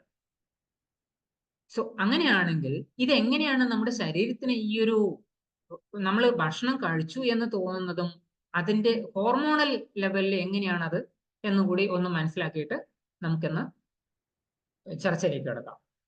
നമ്മുടെ ശരീരത്തിനകത്ത് പ്രധാനമായിട്ട് വർക്ക് ചെയ്യുന്ന 2 ഹോർമോണുകൾ ദഹനവുമായിട്ട് ബന്ധപ്പെട്ടിട്ട്, അതിൽ ഒന്ന് ഗ്രലിൻ ആണ്. ഗ്രലിൻ എന്ന് പറയുന്ന ഹോർമോൺ നമ്മുടെ ശരീരത്തിൽ കൂടുതലായിട്ട് പ്രൊഡ്യൂസ് ചെയ്യുന്ന സമയത്ത് നമുക്ക് വിശപ്പ് അനുഭവപ്പെടും. എന്നാൽ ഈ വിശപ്പിന് അനുസരിച്ച് നമ്മൾ ഭക്ഷണം കഴിച്ചു, ഈ ഭക്ഷണം കഴിച്ചു കഴിഞ്ഞാൽ നമ്മുടെ ശരീരത്തിൽ നിന്ന് ബ്രെയിനിലേക്ക് പോകുന്ന വേറൊരു മെസ്സേജ് ലെപ്റ്റിൻ എന്ന് പറയുന്ന ഒരു ഹോർമോണിന്റെ വഴിയാണ്. ഈ ഒരു ഹോർമോൺ എന്താണ് മെസ്സേജ് കൊടുക്കുന്നത്? പൂർണ്ണമായിട്ടും വേണ്ടത്ര കഴിച്ചിട്ടുണ്ട്, അവിടെ മതി എന്ന് പറയുന്ന ഒരു മെസ്സേജ് ആണ് ഇത്. ഗ്രലിൻ എന്ന് പറയുന്നത് നമ്മുടെ വയറിനകത്തുള്ള പല സെല്ലുകളുമാണ്, ടിഷ്യൂകളാണ് ഉണ്ടാക്കുന്നതെങ്കിൽ, ലെപ്റ്റിൻ എന്ന് പറയുന്നത് നമ്മുടെ ശരീരത്തിനകത്തുള്ള ആഡിപ്പോസ് ടിഷ്യൂ എന്നാണ് പ്രൊഡ്യൂസ് ചെയ്യുന്നത്. ഇത് രണ്ടും ശരിയായ രീതിയിൽ എപ്പോഴും പ്രവർത്തിക്കുന്നുണ്ടെങ്കിൽ വളരെ നല്ലത്. എന്നാൽ നമ്മുടെ ബ്രെയിനിന് ചിലപ്പോഴൊക്കെ വരുന്ന ഒരു പ്രശ്നമാണ് ലെപ്റ്റിൻ റെസിസ്റ്റൻസ്. കാരണം എന്താണ്? നമ്മൾ വിശപ്പ് ഇല്ല അല്ലെങ്കിൽ മതി എന്ന് പറഞ്ഞതിന് ശേഷവും പിന്നെയും കഴിച്ചുകൊണ്ടിരിക്കുന്ന ഒരു ശീലത്തിലേക്ക് എത്തുന്ന സമയത്ത് വേണ്ടത്ര അളവിലുള്ള ആഡിപ്പോസ് ടിഷ്യൂ എന്നുള്ള ലെപ്റ്റിന്റെ പ്രൊഡക്ഷൻ ഉണ്ടാവില്ല. അതുകൊണ്ട് തന്നെ ഈ ലെപ്റ്റിന്റെ പ്രൊഡക്ഷൻ കുറവായതുകൊണ്ട് ഓട്ടോമാറ്റിക്കലി ബ്രെയിൻ അതിനെ ഒന്ന് ഷട്ട് ഓഫ് ചെയ്യും. ഈവൻ ഇഫ് അതിനുശേഷം പിന്നെ അത് വേണ്ടത്ര അളവിൽ വന്നു കഴിഞ്ഞാൽ പോലും ബ്രെയിൻ ഷട്ട് ആയതുകൊണ്ട്, ബ്രെയിൻ അടച്ചു കിടക്കായതുകൊണ്ട് അവിടുന്ന് അങ്ങോട്ടേക്ക് മെസ്സേജ് പോവില്ല, പിന്നെ നമ്മൾ കഴിക്കും. ഈ ലെപ്റ്റിൻ റെസിസ്റ്റൻസും ഒക്കെ വളരെ വലിയ രീതിയിൽ നമ്മുടെ ആരോഗ്യത്തിനെ ഇന്ന് ബാധിച്ചുകൊണ്ടിരിക്കുകയാണ്. അതുകൊണ്ട് തന്നെ പലപ്പോഴും നമ്മൾ കഴിക്കുന്ന ഭക്ഷണത്തിനനുസരിച്ചാണ് ഇത് ശരിക്കും പറഞ്ഞു കഴിഞ്ഞാൽ ലെപ്റ്റിനും ഗ്രലിനും നല്ല രീതിയിൽ ഫങ്ഷൻ ചെയ്യുക. ഈ ഫങ്ഷനിങ് എങ്ങനെ നന്നാക്കാം? നേരത്തെ പറഞ്ഞ ആഡഡ് ഷുഗറും അതുപോലെ തന്നെ സോളിഡ് ഫാറ്റും ഒക്കെ അളവ് കുറക്കുക, ഹിഡൻ ഷുഗറും ഹിഡൻ ഫാറ്റും ഒക്കെ അളവ് കുറക്കുക. അതിന് വേണ്ടിയിട്ടുള്ള കോൺഷ്യസ് ചോയ്സസ് എപ്പോഴും നമുക്ക് ഹെൽപ്പ് ചെയ്യും. ഈ കോൺഷ്യസ് ചോയ്സസിലാണ് ശരിക്കും പറഞ്ഞു കഴിഞ്ഞാൽ നമുക്ക് കൺട്രോൾ ഉള്ളത്, അല്ലെ? അതിനെന്താ ചെയ്യാൻ പറ്റുക? പലതും നമുക്ക് തൊട്ട് നോക്കി അറിയാൻ പറ്റും. അതുപോലെ തന്നെ പലതും നമുക്ക് ഇൻഗ്രീഡിയൻസ് ലിസ്റ്റ് നോക്കിക്കഴിഞ്ഞാൽ അറിയാൻ പറ്റും. ഏറ്റവും ബേസിക് ആയിട്ട് പറയുന്നത്, ഇതിനെപ്പറ്റി ഒന്ന് മനസ്സിലാക്കി കഴിഞ്ഞാൽ അടുത്ത മേ ബി 1-2 മാസം മാത്രമേ നിങ്ങൾ ഒരു പ്രാവശ്യം അവിടെ മാർക്കറ്റിൽ പോകുന്ന സമയത്ത് നിങ്ങൾക്ക് അതിനെപ്പറ്റി ഒന്ന് ചിന്തിക്കേണ്ടി വരുള്ളൂ. പിന്നെ അത് നമ്മുടെ ശീലത്തിന്റെ ഭാഗമാവും. അങ്ങനെ ആ ഒരു ശീലം നമ്മളെ വളരെ നല്ല രീതിയിൽ ഹെൽപ്പ് ചെയ്യും. ഇന്നത്തെ ഈറ്റിംഗ് ഹാബിറ്റ്സ് പല രീതിയിൽ നമ്മൾക്ക് മാറിക്കൊണ്ടിരിക്കുകയെന്ന് പറഞ്ഞു, അല്ലെ? കലോറി വളരെ കൂടുതലാണ് കൺസ്യൂം ചെയ്യുന്നത്, എന്നാൽ നമ്മുടെ കലോറി ഔട്ട്പുട്ട് അല്ലെങ്കിൽ എനർജി എക്സ്പെൻഡിച്ചർ വളരെ കുറവാണ്. അതുപോലെ തന്നെ omega-6 ഫാറ്റി ആസിഡിന്റെ അളവും ട്രാൻസ് ഫാറ്റി ആസിഡിന്റെ അളവും വളരെ കൂടുതലാണ് നമ്മൾ ഉപയോഗിക്കുന്നത്. ട്രാൻസ് ഫാറ്റി ആസിഡ്സിന്റെ ടോട്ടൽ 2023 ഓഗസ്റ്റ് ആകുമ്പോഴേക്ക് തന്നെ അതിന്റെ അളവ് 2% മാത്രമേ ഉപയോഗിക്കാൻ പാടുള്ളൂ എന്ന് പറഞ്ഞിട്ട് ഗവൺമെന്റ്, FSSAയും ഗവൺമെന്റും അതിന്റെ നിയമപ്രകാരം തന്നെ ഒരു നടപടി തുടങ്ങിയിട്ടുണ്ട്. ഈവൻ 2025 കൂടിയിട്ട് ഇന്ത്യയിൽ ട്രാൻസ് ഫാറ്റിന്റെ ഉപയോഗം പൂർണ്ണമായിട്ടും നിർത്തണം എന്നാണ്. എന്നാൽ പോലും ഈ ട്രാൻസ് ഫാറ്റ് മറ്റാരും അങ്ങനെ ഒരു ഇൻഡസ്ട്രിയിലെ വേയിൽ ചേർത്തില്ലെങ്കിലും നമ്മുടെ ഹൈഡ്രോജനേഷൻ പ്രോസസ്സ് ഈവൻ നമ്മുടെ കുക്കിങ്ങിൽ നടക്കണ്ടാവും. അപ്പോൾ അങ്ങനെയും അത് ചിലപ്പോൾ നമ്മുടെ ശരീരത്തിൽ ട്രാൻസ് ഫാറ്റ് ആയിട്ട് ചേരാം. എനിവേ, omega-3യുടെ അളവ് വളരെ കുറവാണ് ഉപയോഗിക്കുന്നത്. ഇവിടെയൊക്കെ നമുക്ക് omega-3 സപ്ലിമെന്റേഷൻ തീർച്ചയായിട്ടും വളരെ കൂടുതൽ ബെനിഫിറ്റ് ചെയ്യും. നാച്ചുറൽ ഗുഡ് സോഴ്സ് എന്നെടുത്ത omega-3 സപ്ലിമെന്റേഷൻ ബെനിഫിഷ്യൽ ആണ്. അതുപോലെ തന്നെ സിറിയൽ ഗ്രെയിൻസ്, നോർമലി നമ്മുടെ ഉപയോഗം എന്താണ്? അരിയാണെങ്കിൽ അരി മാത്രം, അല്ലെങ്കിൽ ഗോതമ്പാണെങ്കിൽ ഗോതമ്പ് മാത്രം, ചോളമാണെങ്കിൽ ചോളം മാത്രം, അങ്ങനെ ഒരു പെർട്ടിക്കുലർ രീതിയിലേക്ക് മാത്രം പോകാതെ ഈവൻ മില്ലറ്റുകളോ അല്ലെങ്കിൽ പല രീതിയിലുള്ള കോമ്പിനേഷൻസോ ഉപയോഗിച്ചിട്ട് നമുക്ക് നമ്മുടെ ഭക്ഷണം വെറൈറ്റി ആക്കാം. ഓക്കെ. അതുപോലെ തന്നെ ഫ്രൂട്ട്സും വെജിറ്റബിൾസും ഉപയോഗിക്കുന്നത് വളരെ കുറഞ്ഞു. ഫുഡ് ഓർഡറിനൊക്കെ പറ്റി പറയാനുണ്ട്. പക്ഷെ ആ ഫുഡ് ഓർഡർ ഒക്കെ നമുക്ക് കറക്റ്റായ രീതിയിൽ മെയിൻറ്റെയിൻ ചെയ്ത് പോയി കഴിഞ്ഞാൽ വളരെ നന്നായിട്ട് നമ്മുടെ ശരീരത്തിന് അത് ബെനിഫിഷ്യൽ ആണ്. കോംപ്ലക്സ് കാർബോഹൈഡ്രേറ്റിന്റെയും ഫൈബറിന്റെയും അളവ് വളരെ കുറഞ്ഞിട്ട് നമ്മളിപ്പോൾ റീഫൈനിങ് അല്ലെങ്കിൽ അതിന്റെ ഏറ്റവും അൾട്ടിമേറ്റിലേക്ക് പോയിക്കൊണ്ടിരിക്കുകയാണ്. മുമ്പൊക്കെ ഒരു പുട്ടുപൊടി നമ്മൾ വീട്ടിൽ തന്നെ പൊടിച്ചുകൊണ്ടിരുന്ന, അല്ലെങ്കിൽ ഒരുപക്ഷെ ഉരലിൽ തന്നെ പൊടിച്ചുകൊണ്ടിരുന്ന സമയത്ത് ഇപ്പോൾ നമ്മൾ എല്ലാം മാർക്കറ്റിൽ നിന്ന് ഈവൻ സ്റ്റീം ചെയ്തിട്ട് പോലും അല്ലെങ്കിൽ ഹീറ്റ് ചെയ്ത് വറുത്ത പുട്ടുപൊടിയൊക്കെ വാങ്ങുന്ന സ്റ്റേജിലേക്ക് എത്തിയിട്ടുണ്ട്. ഇനി ഒരു പക്ഷെ പുട്ട് തന്നെ റെഡിമെയ്ഡ്, സാരി പോലെ പുട്ട് തന്നെ റെഡിമെയ്ഡ് വാങ്ങിക്കാനുള്ള സാധ്യതയും ഉണ്ട്. എനിവേ, പ്ലാന്റ് പ്രോട്ടീൻ അളവ് വളരെ കുറവാണ് യൂസ് ചെയ്യുന്നത്. മൈക്രോന്യൂട്രിയൻസിന്റെ അളവ് വളരെ കുറവാണ്. അതുപോലെ തന്നെയാണ് ആന്റി ഓക്സിഡൻസും ഫൈറ്റോ ന്യൂട്രിയൻസും. ഇത്തരം ഹീറ്റിംഗ് ഹാബിറ്റുകൾ ഇന്നുള്ള നമ്മുടെ ജീവിത കണ്ടീഷൻസിലേക്ക്, അവസ്ഥകളിലേക്ക് എത്തിച്ചു എന്ന് വേണം നമുക്ക് മനസ്സിലാക്കാൻ. ഇതിൽ എങ്ങനെ നമുക്ക് മാറാം എന്ന് ചോദിച്ചു കഴിഞ്ഞാൽ, മാറണം എന്നുള്ളത് നമ്മുടെ ആവശ്യമായിട്ട് വരണം എന്നാണ് ഒന്നാമത്തെ. നമ്മുടെ വീട് നമ്മൾ ഉണ്ടാക്കുന്ന സമയത്ത് ആ വീട് എന്ത് രീതിയിലുള്ള മെറ്റീരിയൽ കൊണ്ടാണ് നമ്മൾ ഉണ്ടാക്കുക? ഏറ്റവും ബെസ്റ്റ് ഓഫ് ദ ബെസ്റ്റ് വേണം, അല്ലെ? ബെസ്റ്റ് കോൺട്രാക്ടർ മാത്രമല്ല, പിന്നെന്ത് വേണം? ബെസ്റ്റ് ആയിട്ടുള്ള ബിൽഡിംഗ് ഐറ്റംസും വേണം. നല്ല കമ്പി, നല്ല സിമെന്റ് എല്ലാം നമ്മൾ നോക്കും. വില മാത്രമല്ല അവിടെ നോക്കുന്നത്. എന്നാൽ അതേ സമയത്ത് നമ്മുടെ ന്യൂട്രീഷൻ പാർട്ട്, നമ്മുടെ ബോഡി ബിൽഡ് ചെയ്യാനുള്ള ന്യൂട്രീഷൻ പാർട്ട് നോക്കുന്ന സമയത്ത് അത് ശരിയായ രീതിയിൽ നമ്മൾ തിരഞ്ഞെടുത്തില്ലെങ്കിൽ പല റീസൺസ് ഉണ്ടാവും കേട്ടോ. ഇൻഡിവിജ്വൽ ചോയ്സസ് പലതും ഉണ്ടാവാം. പക്ഷെ ആ ഇൻഡിവിജ്വൽ ചോയ്സസ് നമ്മൾ ഒഴിവാക്കിയിട്ട്, അല്ലെങ്കിൽ ഇൻഡിവിജ്വൽ ചോയ്സസിന്റെ ന്യൂട്രീഷണൽ ആസ്പെക്ട് വെച്ചിട്ട് നമ്മളൊന്ന് മനസ്സിലാക്കി കഴിഞ്ഞാൽ അവിടെ നമുക്കത് ബെനിഫിഷ്യൽ ആയിരിക്കും. ഹെൽത്ത് ചലഞ്ചസ് കുറക്കാൻ പറ്റും. സോ ക്വാളിറ്റി മെറ്റീരിയൽസ് എന്തായാലും നമ്മുടെ ശരീരത്തിനും ഡ്യൂറബിലിറ്റി കൊടുക്കും, സ്ട്രെങ്ത് കൊടുക്കും. അതുപോലെ തന്നെ ഡിഫെൻസീവ് ആയിട്ടുള്ള അല്ലെങ്കിൽ ഇമ്മ്യൂൺ സിസ്റ്റത്തിനെ ബൂസ്റ്റ് ചെയ്യുന്നുണ്ടാവും. ഫ്രീക്വന്റ് ആയിട്ട് റിപ്പയർ ആവശ്യം ഉണ്ടാവില്ല. ആൻഡ് ആ ഒരു ബാലൻസ്ഡ് ന്യൂട്രീഷൻ നമ്മുടെ ഓവറോൾ ഹെൽത്തിനെ പ്രൊമോട്ട് ചെയ്യാൻ വേണ്ടിയിട്ട് വളരെ കൂടുതൽ ഹെൽപ്പ് ചെയ്യും. Okay, thank U. And back to first.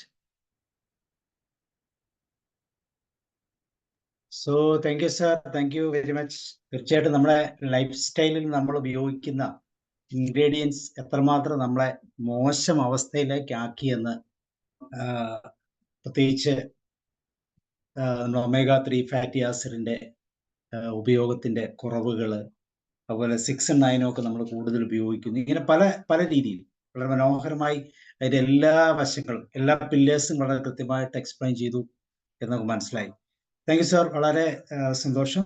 കാരണം എപ്പോഴും കേട്ടാൽ പോലും പലപ്പോഴും അത് ചിട്ടപ്പെടുത്താൻ നമ്മളെ കൊണ്ട് പറ്റുന്നില്ല എന്നുള്ള ഒരു ഫാസ്റ്റ് ഗ്രോയിങ് അല്ലെ, ഒരു ഫാസ്റ്റ് മൂവിങ് ലൈഫ് സ്റ്റൈലിന്റെ ഉടമകളാണ് നമ്മൾ ഓരോരുത്തരും.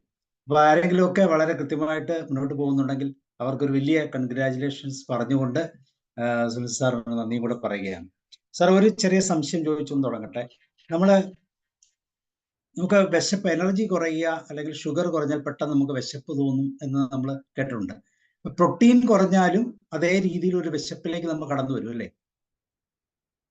പ്രോട്ടീൻ കുറഞ്ഞു കഴിഞ്ഞാലും വിശപ്പിലേക്ക് തീർച്ചയായിട്ടും അതൊരു ഹോർമോണാണ്. ഹോർമോൺ മീൻസ് വിശപ്പിനെ കൺട്രോൾ ചെയ്യുന്ന ഹോർമോൺ എന്നുള്ളത് കൊണ്ട് അതെന്തായാലും ഉണ്ടാവും. അത് കൂടാതെ നമ്മുടെ ശരീരത്തിന് കംപ്ലീറ്റ് പ്രോട്ടീൻ കുറയുന്ന സമയത്താണ് നമുക്ക് വിശപ്പ് ഉണ്ടാവും, അല്ലെങ്കിൽ കൂടുതൽ കഴിക്കാൻ തോന്നും എന്നുള്ളൊരു ഹൈപ്പോത്തസിസ് ആണ് ഞാൻ നേരത്തെ പറഞ്ഞത്. പ്രോട്ടീന് ഡയറക്റ്റ് നമ്മുടെ വിശപ്പുമായിട്ട് ബന്ധം വരുന്നത് ജസ്റ്റ് പ്രോട്ടീൻ പൗഡർ മാത്രം കുടിച്ചു കഴിഞ്ഞാൽ നമ്മുടെ വിശപ്പ് മാറുമെന്ന് ചോദിച്ചു കഴിഞ്ഞാൽ ഒരുപക്ഷെ മാറില്ല. കാരണം വേണ്ടത്ര അളവ് കലോറിയും നമുക്ക് കിട്ടിയിട്ടുണ്ടാവില്ല. പലപ്പോഴും കലോറിയാണ് കൂടുതൽ നമുക്ക് ഇന്നത്തെ ഭക്ഷണത്തിൽ നിന്ന് കിട്ടുന്നത്. അത് പലപ്പോഴും പ്രശ്നങ്ങൾ ഉണ്ടാക്കുന്നു എന്നുള്ളതാണ് ഒരു പ്രധാനപ്പെട്ട കാര്യം. ഓക്കെ, നിങ്ങൾ ഡിസ്കഷനിലേക്ക് എന്തെങ്കിലും സംശയങ്ങൾ ഉണ്ടെങ്കിൽ ആദ്യമായിട്ട് ചോദിക്കാം. ആർക്കെങ്കിലും എന്തെങ്കിലും ഈ ഒരു വിഷയത്തിൽ എന്തെങ്കിലും കൂടുതലായിട്ട് അറിയാനുള്ള സംശയങ്ങൾ ഉണ്ടെങ്കിൽ തീർച്ചയായിട്ടും ഓരോ സംശയങ്ങളും മറ്റുള്ളവർക്ക് അറിവാണ്. വേണുഗോപാൽ സാർ, സ്റ്റാർട്ട് ചെയ്തോളൂ. സാറേ, നമ്മളെ ഈ ഭക്ഷണം കഴിക്കുമ്പോഴേ ചിലത് സ്വാദിഷ്ടം എന്ന് പറയാറില്ലേ, നമ്മൾ കൂടുതൽ സ്വാദ് തോന്നില്ലേ, അത് ഏത് ഘടകമാണ് നമ്മൾ ആ പ്രോസസ്സിംഗ് അത് പ്രേരകമാകുന്നത്? അത് പ്രോട്ടീൻ ആണോ? പ്രോട്ടീൻ ആണ്. ഒരു മീൻസ് ആക്ച്വൽ ഈ സ്വാദ് എന്ന് പറയുന്നത്, എനിക്ക് സ്വാദ് തോന്നുന്ന സാധനം സാറിന് സ്വാദ് തോന്നണം എന്നില്ല അല്ലെ. ചില കുട്ടികള് എല്ലാ തരത്തിലുള്ള ഫ്രൂട്ട്സും കഴിക്കും, ചില കുട്ടികൾക്ക് ചോയ്സ് ഉണ്ടാവും. പക്ഷെ നമുക്കൊരു പ്രത്യേക സാധനത്തിനോട് ക്രേവിങ് അല്ലെങ്കിൽ അത് വേണം എന്ന് നമ്മളെ കൊണ്ട് പറയിപ്പിക്കുന്നത് പലപ്പോഴും നമ്മുടെ ശരീരത്തിനകത്തുള്ള ബാക്ടീരിയ അല്ലെങ്കിൽ ന്യൂറോൺസിനോട് പറയുന്ന ഒരു പ്രത്യേക രീതിയാണ്. മീൻസ് ന്യൂറോൺസിന്റെ ഒരു എക്സ്പ്രഷൻ ആണത്. പക്ഷെ നമ്മൾ കഴിച്ച ഭക്ഷണത്തിന് പുളിയുണ്ട് അല്ലെങ്കിൽ ഇഞ്ചിയുടെ ഒരു ചവർപ്പുണ്ട് എന്നൊക്കെ തോന്നുന്നത് അത് ഭക്ഷണത്തിനകത്തുള്ള കോമ്പിനേഷൻ നമ്മുടെ നാവിനോട് പറയുന്ന ഒരു രീതി. അപ്പൊ ഇതില് രണ്ടും രണ്ടാണ്. സാറ് ചോദിച്ചത് ഈ അവസാനത്തെ ആണോ? മീൻസ് ഇഞ്ചിക്ക് എന്തുകൊണ്ട് ആ ഒരു ചവർപ്പ് വരുന്നു? അല്ല, നമുക്കൊരു പ്രത്യേക, സാർ പറഞ്ഞു അത് ഇഞ്ചിയുടെ ഡിപ്പെൻഡ് ചെയ്തിരിക്കും, ഓരോ വ്യക്തികൾക്കും ഓരോ തരത്തിലായിരിക്കും. പക്ഷെ നമ്മളെ സംബന്ധിച്ചിടത്തോളം ഇപ്പൊ ചില ഭക്ഷണം കഴിക്കുമ്പോൾ കൂടുതൽ സ്വാദുള്ള ഭക്ഷണമാണ്, അത് നമ്മൾ കൂടുതൽ കഴിച്ചു പോകാറുണ്ട്. അതിന് പ്രേരകമാകുന്ന ഘടകം എന്താണെന്നുള്ളത് എനിക്കറിയേണ്ടത്. അത് കാർബോഹൈഡ്രേറ്റ് ആണല്ലേ? രുചി കൂടുതൽ തരുന്നത് കാർബോഹൈഡ്രേറ്റ്സ് ആണ് അല്ലെ? പൊതുവെ കാർബോഹൈഡ്രേറ്റ് ആണ്. എന്നാൽ പലതരത്തിലുള്ള കോണ്ടിമെന്റ്സ്, നമ്മുടെ ഈ മസാലകള് പലതരത്തിലുള്ളതും നമുക്ക് സ്വാദും തരും, അതുപോലെ തന്നെ മീൻസ് ഒരു സംതൃപ്തിയും തരുന്ന ഒരു സംഭവമാണ്. അതുകൊണ്ടാണ് കോമ്പിനേഷൻ ഉപയോഗിക്കണം എന്ന് പറയുന്നത് എപ്പോഴും. പ്രോട്ടീന്റെ കാര്യം പറഞ്ഞു. How many grams of protein a day an adult require it? നമ്മുടെ ശരീരത്തിന് നോർമലി ആവശ്യമുള്ള പ്രോട്ടീന്റെ അളവ് പല കാര്യങ്ങൾ കൊണ്ട് വ്യത്യാസപ്പെടും. ഒന്ന് നമ്മൾ ചെയ്യുന്ന വർക്ക്, അതുപോലെ തന്നെ നമ്മുടെ ലൈഫ് സ്റ്റേജ്, അതുപോലെ തന്നെ മറ്റെന്തെങ്കിലും ബോഡി കണ്ടീഷൻസ് ഉണ്ടോ, ഈ 3 കാര്യങ്ങളെ പ്രധാനമായിട്ട് ഡിപ്പെൻഡ് ചെയ്യും. ഇത് 3ഉം നോർമൽ ആണ് എന്ന് വിചാരിക്കട്ടെ. അങ്ങനെ ആവുമ്പോൾ ഒരാൾക്ക് ആവശ്യമുള്ളത് അയാളുടെ ബോഡി വെയിറ്റിന്റെ പെർ kg 1 gram. എന്ന് വെച്ച് കഴിഞ്ഞാൽ 60 കിലോ ഉള്ള ഒരാൾക്ക് 60 gram ആണ് ഒരു ദിവസത്തെ പ്രോട്ടീൻ റിക്വയർമെന്റ്. അതേ സമയത്ത് പ്രഗ്നന്റ് ലേഡി ആണെങ്കിൽ almost 1.5 gram per kg body weight ആവശ്യമുണ്ട്. നന്നായിട്ട് എക്സസൈസ് ചെയ്യുന്ന ഒരാളാണെങ്കിൽ 2 gram വരെ ആവശ്യമുണ്ടാവും. 1.75 gram വരെയൊക്കെ തീർച്ചയായിട്ടും ആവശ്യമുണ്ടാവും, വളരെ നന്നായിട്ട് സ്പോർട്സ് രീതിയിലൊക്കെ നിൽക്കുന്ന ആളാണെങ്കിൽ. അപ്പൊ ഓരോരുത്തരുടെ റിക്വയർമെന്റ്സ്, ഈവൻ കുട്ടികളാണെങ്കിൽ അവർക്ക് വളരെ കൂടുതൽ ആവശ്യമുണ്ട്. എന്തെങ്കിലും അസുഖമുള്ള കണ്ടീഷൻ ആണെങ്കിൽ പ്രോട്ടീന്റെ അളവ് അല്ലെങ്കിൽ കംപ്ലീറ്റ് പ്രോട്ടീന്റെ അളവ് തീർച്ചയായിട്ടും അവിടെ കൂടുതൽ ആവശ്യമുണ്ട്. ഞങ്ങളോട് ഡോക്ടർ പറയുന്നത് ഇത്രയും ഒരു കയ്യുടെ ഇത് കാണിച്ചിട്ട് ഇത്രയും ഭാഗത്തുള്ള ഒരു സ്റ്റേക്കോ അല്ലെ അത്രയും ഭാഗമുള്ള ഫിഷോ കഴിക്കാവുള്ളൂ ഒരു ദിവസം എന്നാ പറയുന്നത്. ഇതിനകത്ത് കിട്ടുന്ന പ്രോട്ടീൻ മതി നമുക്ക്. പ്രോട്ടീൻ ക്ലിയർ ആണല്ലേ? ഞാൻ ഒരു മിനിറ്റ് ഏർപ്പാട് വെച്ചിട്ടുണ്ടായിരുന്നു, അതുകൊണ്ടായിരിക്കും. ഞാൻ പറഞ്ഞത് ഞങ്ങളോട് ഡോക്ടർ പറയുന്ന ഒരു കൈപ്പത്തിയുടെ ഹോൾ ഫിംഗർ ഇല്ല, അതിന് താഴോട്ടുള്ള ഭാഗത്തുള്ള അത്രയുമേ ഒരു ദിവസം ഒരാള് ഇപ്പൊ ഒരു മീറ്റ് ആണെങ്കിലും ഫിഷ് ആണെങ്കിലും കഴിക്കാവുള്ളൂ. അതിനുള്ള നമുക്ക് ഒരു അഡൾട്ടിന് ആവശ്യമായ പ്രോട്ടീൻ അതിനകത്തുണ്ട്. ബാക്കിയുള്ളതൊക്കെ വെജിറ്റബിൾസും ഫ്രൂട്ടും മാത്രമേ കഴിക്കാവുള്ളൂ എന്നാണ് പറഞ്ഞിരുന്നത്. ഈ കൈക്കുമ്പിളിനകത്ത് വരുന്ന ശരിക്കും പ്രോട്ടീൻ മാത്രമാണെങ്കിൽ അതൊരു 60 ഗ്രാമിൽ കൂടുതൽ തീർച്ചയായിട്ടും ഉണ്ടാവും. എന്തോ നമ്മളൊരു കൈക്കുമ്പിളിൽ എടുക്കുന്നത്, ഈ വിരലുകളുടെ ഭാഗം മാറ്റി വെച്ചിട്ട് ഒരു കൈക്കുമ്പിളിൽ എടുക്കുന്നത് വെറും പ്രോട്ടീൻ മാത്രമാണെങ്കിൽ അത് ഓൾമോസ്റ്റ് ഒരു 60 gram അല്ലെങ്കിൽ 50 ഗ്രാമിന് മുകളിൽ തീർച്ചയായിട്ടും കാണും. ഓക്കെ. കാരണം ഹയർ പ്രോട്ടീൻ കഴിച്ചാൽ അത് കിഡ്നിയെ, specially protein drinks and stuff, youngsters ഇങ്ങനെ അവരുടെ ബോഡി ബിൽഡിങ്ങിനും അതിനും ഇതിനൊക്കെ ഉപയോഗിക്കുന്ന അവർ പറയുന്നത് it is not good for your kidneys എന്നാ പറയുന്നത്. അത് ശരിയാവില്ല. കാരണം നമ്മുടെ ശരീരത്തിന് ഓൾറെഡി പല പ്രവർത്തനങ്ങൾ നടക്കുന്നുണ്ടല്ലോ. ഈ പ്രവർത്തനങ്ങളൊക്കെ വളരെ നല്ല രീതിയിൽ നടക്കുന്നുണ്ടെങ്കിൽ പ്രോട്ടീൻ ദഹിക്കും. ഈവൻ CKD പേഷ്യൻസിന് പോലും പ്രോട്ടീൻ ആവശ്യമുണ്ടല്ലോ ശരീരത്തില്. പക്ഷെ പ്രോബ്ലം എവിടെയാണ് വരുന്നത്? ഇത് ലിവറിന് കൺട്രോൾ ചെയ്യാൻ പറ്റാത്ത രീതിയിലെത്ത് ആ പ്രോട്ടീൻ പോയി കിഡ്നിക്ക് ലോഡ് കൊടുക്കാൻ ചെയ്യുന്ന സമയത്താണ്. അപ്പൊ കിഡ്നിക്ക് ലോഡ് കൊടുക്കാത്ത രീതിയിലേക്ക് വേണം നമ്മൾ അതിനെ കൺസ്യൂം ചെയ്യാൻ. ഒരുമിച്ച് കുറെ പ്രോട്ടീൻ കഴിക്കുന്നതിന് പകരം അതിന് ഒരു 24 മണിക്കൂറിൽ നമ്മൾ അതിനെ സ്പ്ലിറ്റ് ചെയ്യാൻ പറ്റും. അല്ലെങ്കിൽ 12 മണിക്കൂർ ഫീഡിംഗ് വിൻഡോ ആണെങ്കിൽ ഈ 12 മണിക്കൂർ ഭക്ഷണം കഴിക്കുന്നതിനിടയിൽ തന്നെ നമ്മൾ ഇതിനെ ഈ 60 ഗ്രാമിനെ സ്പ്ലിറ്റ് ചെയ്യാം. അതിന്റെ ഒന്നിച്ച് തന്നെ നമ്മൾ നല്ല ക്വാണ്ടിറ്റി ഫൈബർ ഉപയോഗിച്ചിട്ട് ചെയ്യുന്ന സമയത്ത്, നോർമലി റെസിസ്റ്റൻസ് ചാർജിനെ പറ്റി ഞാൻ നേരത്തെ പറഞ്ഞു, അതിനെ നല്ല രീതിയിൽ സോക്ക് ചെയ്തിട്ട് അല്ലെങ്കിൽ ഫെർമെന്റ് ചെയ്തിട്ട് ആവുന്ന സമയത്ത് ഈ ദഹനത്തിന് ടോട്ടലായിട്ട് സമയം കൂടുതൽ കിട്ടും. അപ്പൊ നമുക്ക് ക്വാളിറ്റി ഉള്ള സാധനങ്ങളാണ് ആവശ്യം. നമ്മൾ ലോഡ് കൊടുക്കാൻ വേണ്ടിയിട്ട്, കിഡ്നിക്ക് ലോഡ് കൊടുക്കാൻ വേണ്ടിയിട്ട് മനഃപൂർവ്വം ചെയ്യുന്ന ഒരു കാര്യമല്ലല്ലോ. പക്ഷെ ഇന്നത്തെ ഭക്ഷണ രീതിയിൽ നമ്മൾ പ്രോട്ടീൻ എന്ന് പറഞ്ഞിട്ട് മാർക്കറ്റിൽ പോയി വാങ്ങിക്കുന്ന സാധനത്തിൽ പോലും, ഞാൻ നേരത്തെ സൂചിപ്പിച്ചിരുന്നു, അതിനകത്ത് ഷുഗർ കണ്ടന്റ് കണ്ടിട്ട് ഞാൻ ഒരു പ്രാവശ്യം അത്ഭുതപ്പെട്ടു പോയിട്ടുണ്ട്. കാരണം അതിന് മുകളിൽ എഴുതിയിരിക്കുന്ന ഈവൻ ഇത് ഡയബറ്റിസ് പേഷ്യന്റിന് വേണ്ടിയിട്ടാണ് എന്നാണ്. മദർ ന്യൂട്രീഷന്റെ ഒരു പ്രോഡക്റ്റ് ഞാൻ കണ്ടിട്ട്, അതൊരു ബ്രാൻഡ് അല്ല കേട്ടോ, മദേഴ്സ് ഹെൽത്തിന് വേണ്ടിയിട്ടുള്ള ഒരു പ്രത്യേക ബ്രാൻഡിന്റെ മുകളിൽ എഴുതിയിരിക്കുന്ന കുറെ കണ്ടന്റ് ഒക്കെ എഴുതിയിട്ടുണ്ട്. ടേസ്റ്റ് ആഡ് ചെയ്യാൻ വേണ്ടിയാണോ ശരിക്കും ഷുഗർ അപ്ലൈ ചെയ്യുന്നത്? ആയിരിക്കും അല്ലേ? പല കാരണങ്ങളുണ്ട്. ഞങ്ങള് ഒരു പ്രാവശ്യം ബോഡി ബിൽഡേഴ്സിന് കൊണ്ടുപോയ പ്രോട്ടീൻ അരിച്ചു നോക്കിയപ്പോൾ അതിനകത്ത് ഷുഗർ ഉണ്ടായിരുന്നു. അത് വെയിറ്റ് കൂട്ടാനാണ്. പ്രോട്ടീൻ പല കാരണങ്ങൾ, ഈവൻ പ്രിസർവേറ്റീവ് ആയിട്ട് ഉപയോഗിക്കുന്നതുണ്ടാവാം.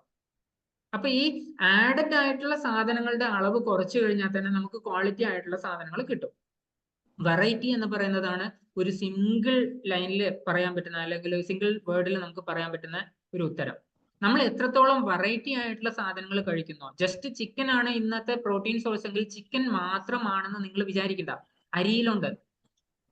പക്ഷെ നമ്മളവിടെ ഈ ചിക്കന്റെ കൂടെ നമ്മൾ കഴിക്കുന്നത് മൈദ കൊണ്ടുണ്ടാക്കിയ അല്ലെങ്കിൽ റിഫൈൻഡ് ഫ്ലോർ കൊണ്ട് ഉണ്ടാക്കിയ മറ്റെന്തെങ്കിലും ആണെങ്കിൽ അത് ഈ ചിക്കനിലത്തെ പ്രോട്ടീനിനെ ഒട്ടും സപ്പോർട്ട് ചെയ്യുന്നില്ല. ഭക്ഷണങ്ങൾ പരസ്പരം സപ്പോർട്ട് ചെയ്യുന്ന രീതിയിലാണെങ്കിൽ അത് ന്യൂട്രീഷ്യസ് ആവും. ശരീരത്തിന്, ഞാൻ നേരത്തെ മൈക്രോ ന്യൂട്രീഷനെ പറ്റി പറഞ്ഞ സമയത്ത് ശ്രദ്ധിച്ചിട്ടുണ്ടാവും, ശരീരത്തിൽ ന്യൂട്രീഷൻ കിട്ടാത്തത് പല കാരണങ്ങൾ കൊണ്ടാണ്. ഒന്ന്, ഭക്ഷണത്തിലില്ല. രണ്ടാമത്തത്, നമ്മുടെ ശരീരത്തിന് അബ്സോർബ് ചെയ്യാൻ വേണ്ടി പറ്റുന്നില്ല, ദഹനം പ്രോപ്പറായിട്ട് നടക്കുന്നില്ല. മൂന്നാമത്തത്, ഈവൻ നമ്മുടെ കോളനകത്തുള്ള പല ബാക്ടീരിയാസ് ഉണ്ടെന്ന് പറഞ്ഞു, ഇവർക്കും വേണ്ടത്ര രീതിയിൽ പണിയെടുക്കാൻ പറ്റുന്നില്ല. അതുകൊണ്ട് അവരുണ്ടാക്കേണ്ട പല വൈറ്റമിൻ ബി കോംപ്ലക്സുകളൊക്കെ അതിനുണ്ടാക്കാൻ പറ്റുന്നില്ല. അപ്പൊ നല്ലൊരു കോമ്പിനേഷൻ ആയിട്ടുള്ള ഫുഡ് ആണെങ്കിൽ തീർച്ചയായിട്ടും അത് ശരീരത്തിന് ഹെൽപ്പ് ചെയ്യുള്ളൂ. അഗൈൻ, ഇതൊരു മെഡിക്കൽ അഡ്വൈസ് അല്ല, മീൻസ് കിഡ്നിക്ക് ലോഡ് കൊടുക്കാൻ വേണ്ടി പറയുന്ന ഒരു കാര്യമല്ല. നമ്മുടെ ഭക്ഷണം ഐഡന്റിഫൈ ചെയ്യുക, അതിനുശേഷം അതിൽ എന്തൊക്കെയുണ്ട് അല്ലെങ്കിൽ ഉണ്ടാകും എന്നുള്ളത് നമുക്ക് തന്നെ ഒന്ന് സെർച്ച് ചെയ്യാൻ പറ്റും. മാഡം മുമ്പ് കഴിച്ച ജീവിത രീതി അല്ല ഇന്നിപ്പോഴ്, മുമ്പുണ്ടായിരുന്ന ഫുഡ് പാറ്റേൺ അല്ല ഇന്നിപ്പോഴ്. അല്ല, കംപ്ലീറ്റ്ലി ചേഞ്ച് ചെയ്തു. കാരണം എന്നാന്ന് ചോദിച്ചാൽ യങ് ആയിരുന്നപ്പം കഴിച്ചത് I was very active and working, especially work ചെയ്ത് തന്നെ എല്ലാ പിന്നെയും പല ആക്ടിവിറ്റീസ് ആക്റ്റീവ് ആയിരുന്നു. അതുകൊണ്ട് അന്ന് കഴിച്ച ഫുഡാണ്. അന്ന് 3 നേരം അല്ലെങ്കിൽ 2 നേരം കഴിച്ചു. 3 നേരം കഴിച്ചില്ല, 2 നേരം കഴിച്ചു. ഇന്ന് ഞാൻ എൻ്റെ ഭക്ഷണം 1 നേരമാണ് ആക്കിയിരിക്കുന്നത്. ബ്രേക്ക്ഫാസ്റ്റ് എന്ന് പറയുന്നത് വെറും ഫ്രൂട്ട്സ് മാത്രമേ ഉള്ളൂ. ഫ്രൂട്ട് കൂടുതലും പപ്പായ, അല്ലെങ്കിൽ പിന്നെ പപ്പായയും ക്യുക്കുംബറും ഒക്കെയാണ് എൻ്റെ ബ്രേക്ക്ഫാസ്റ്റ്. ലഞ്ചിന് കൂടുതലും സാലഡ് കഴിക്കാൻ നോക്കും, പക്ഷെ ആഴ്ച 2 ദിവസം 1 കപ്പ് ചോറും. നേരത്തെ ചോറെന്ന് പറയുന്ന ഒരു പ്ലേറ്റ് ആയിരുന്നു, ഇപ്പൊ ചോറെന്ന് പറയുന്ന ഒരു കപ്പാണ്. ജീവനി പേടിയുണ്ടെന്ന് പറയാം അല്ലെ? ജീവനി പേടി അല്ല, ഞാന് ജീവനെ പേടിച്ചല്ല, എനിക്ക് ഹെൽത്ത് റീസൺസ് ഇച്ചിരി എനിക്ക് ഇത് ഈ ഫുഡിനെ മനസ്സിലാക്കി എനിക്ക് കാലയിലൊക്കെ ഒത്തിരി നീര് എനിക്കുണ്ടാവും സ്വതവേ.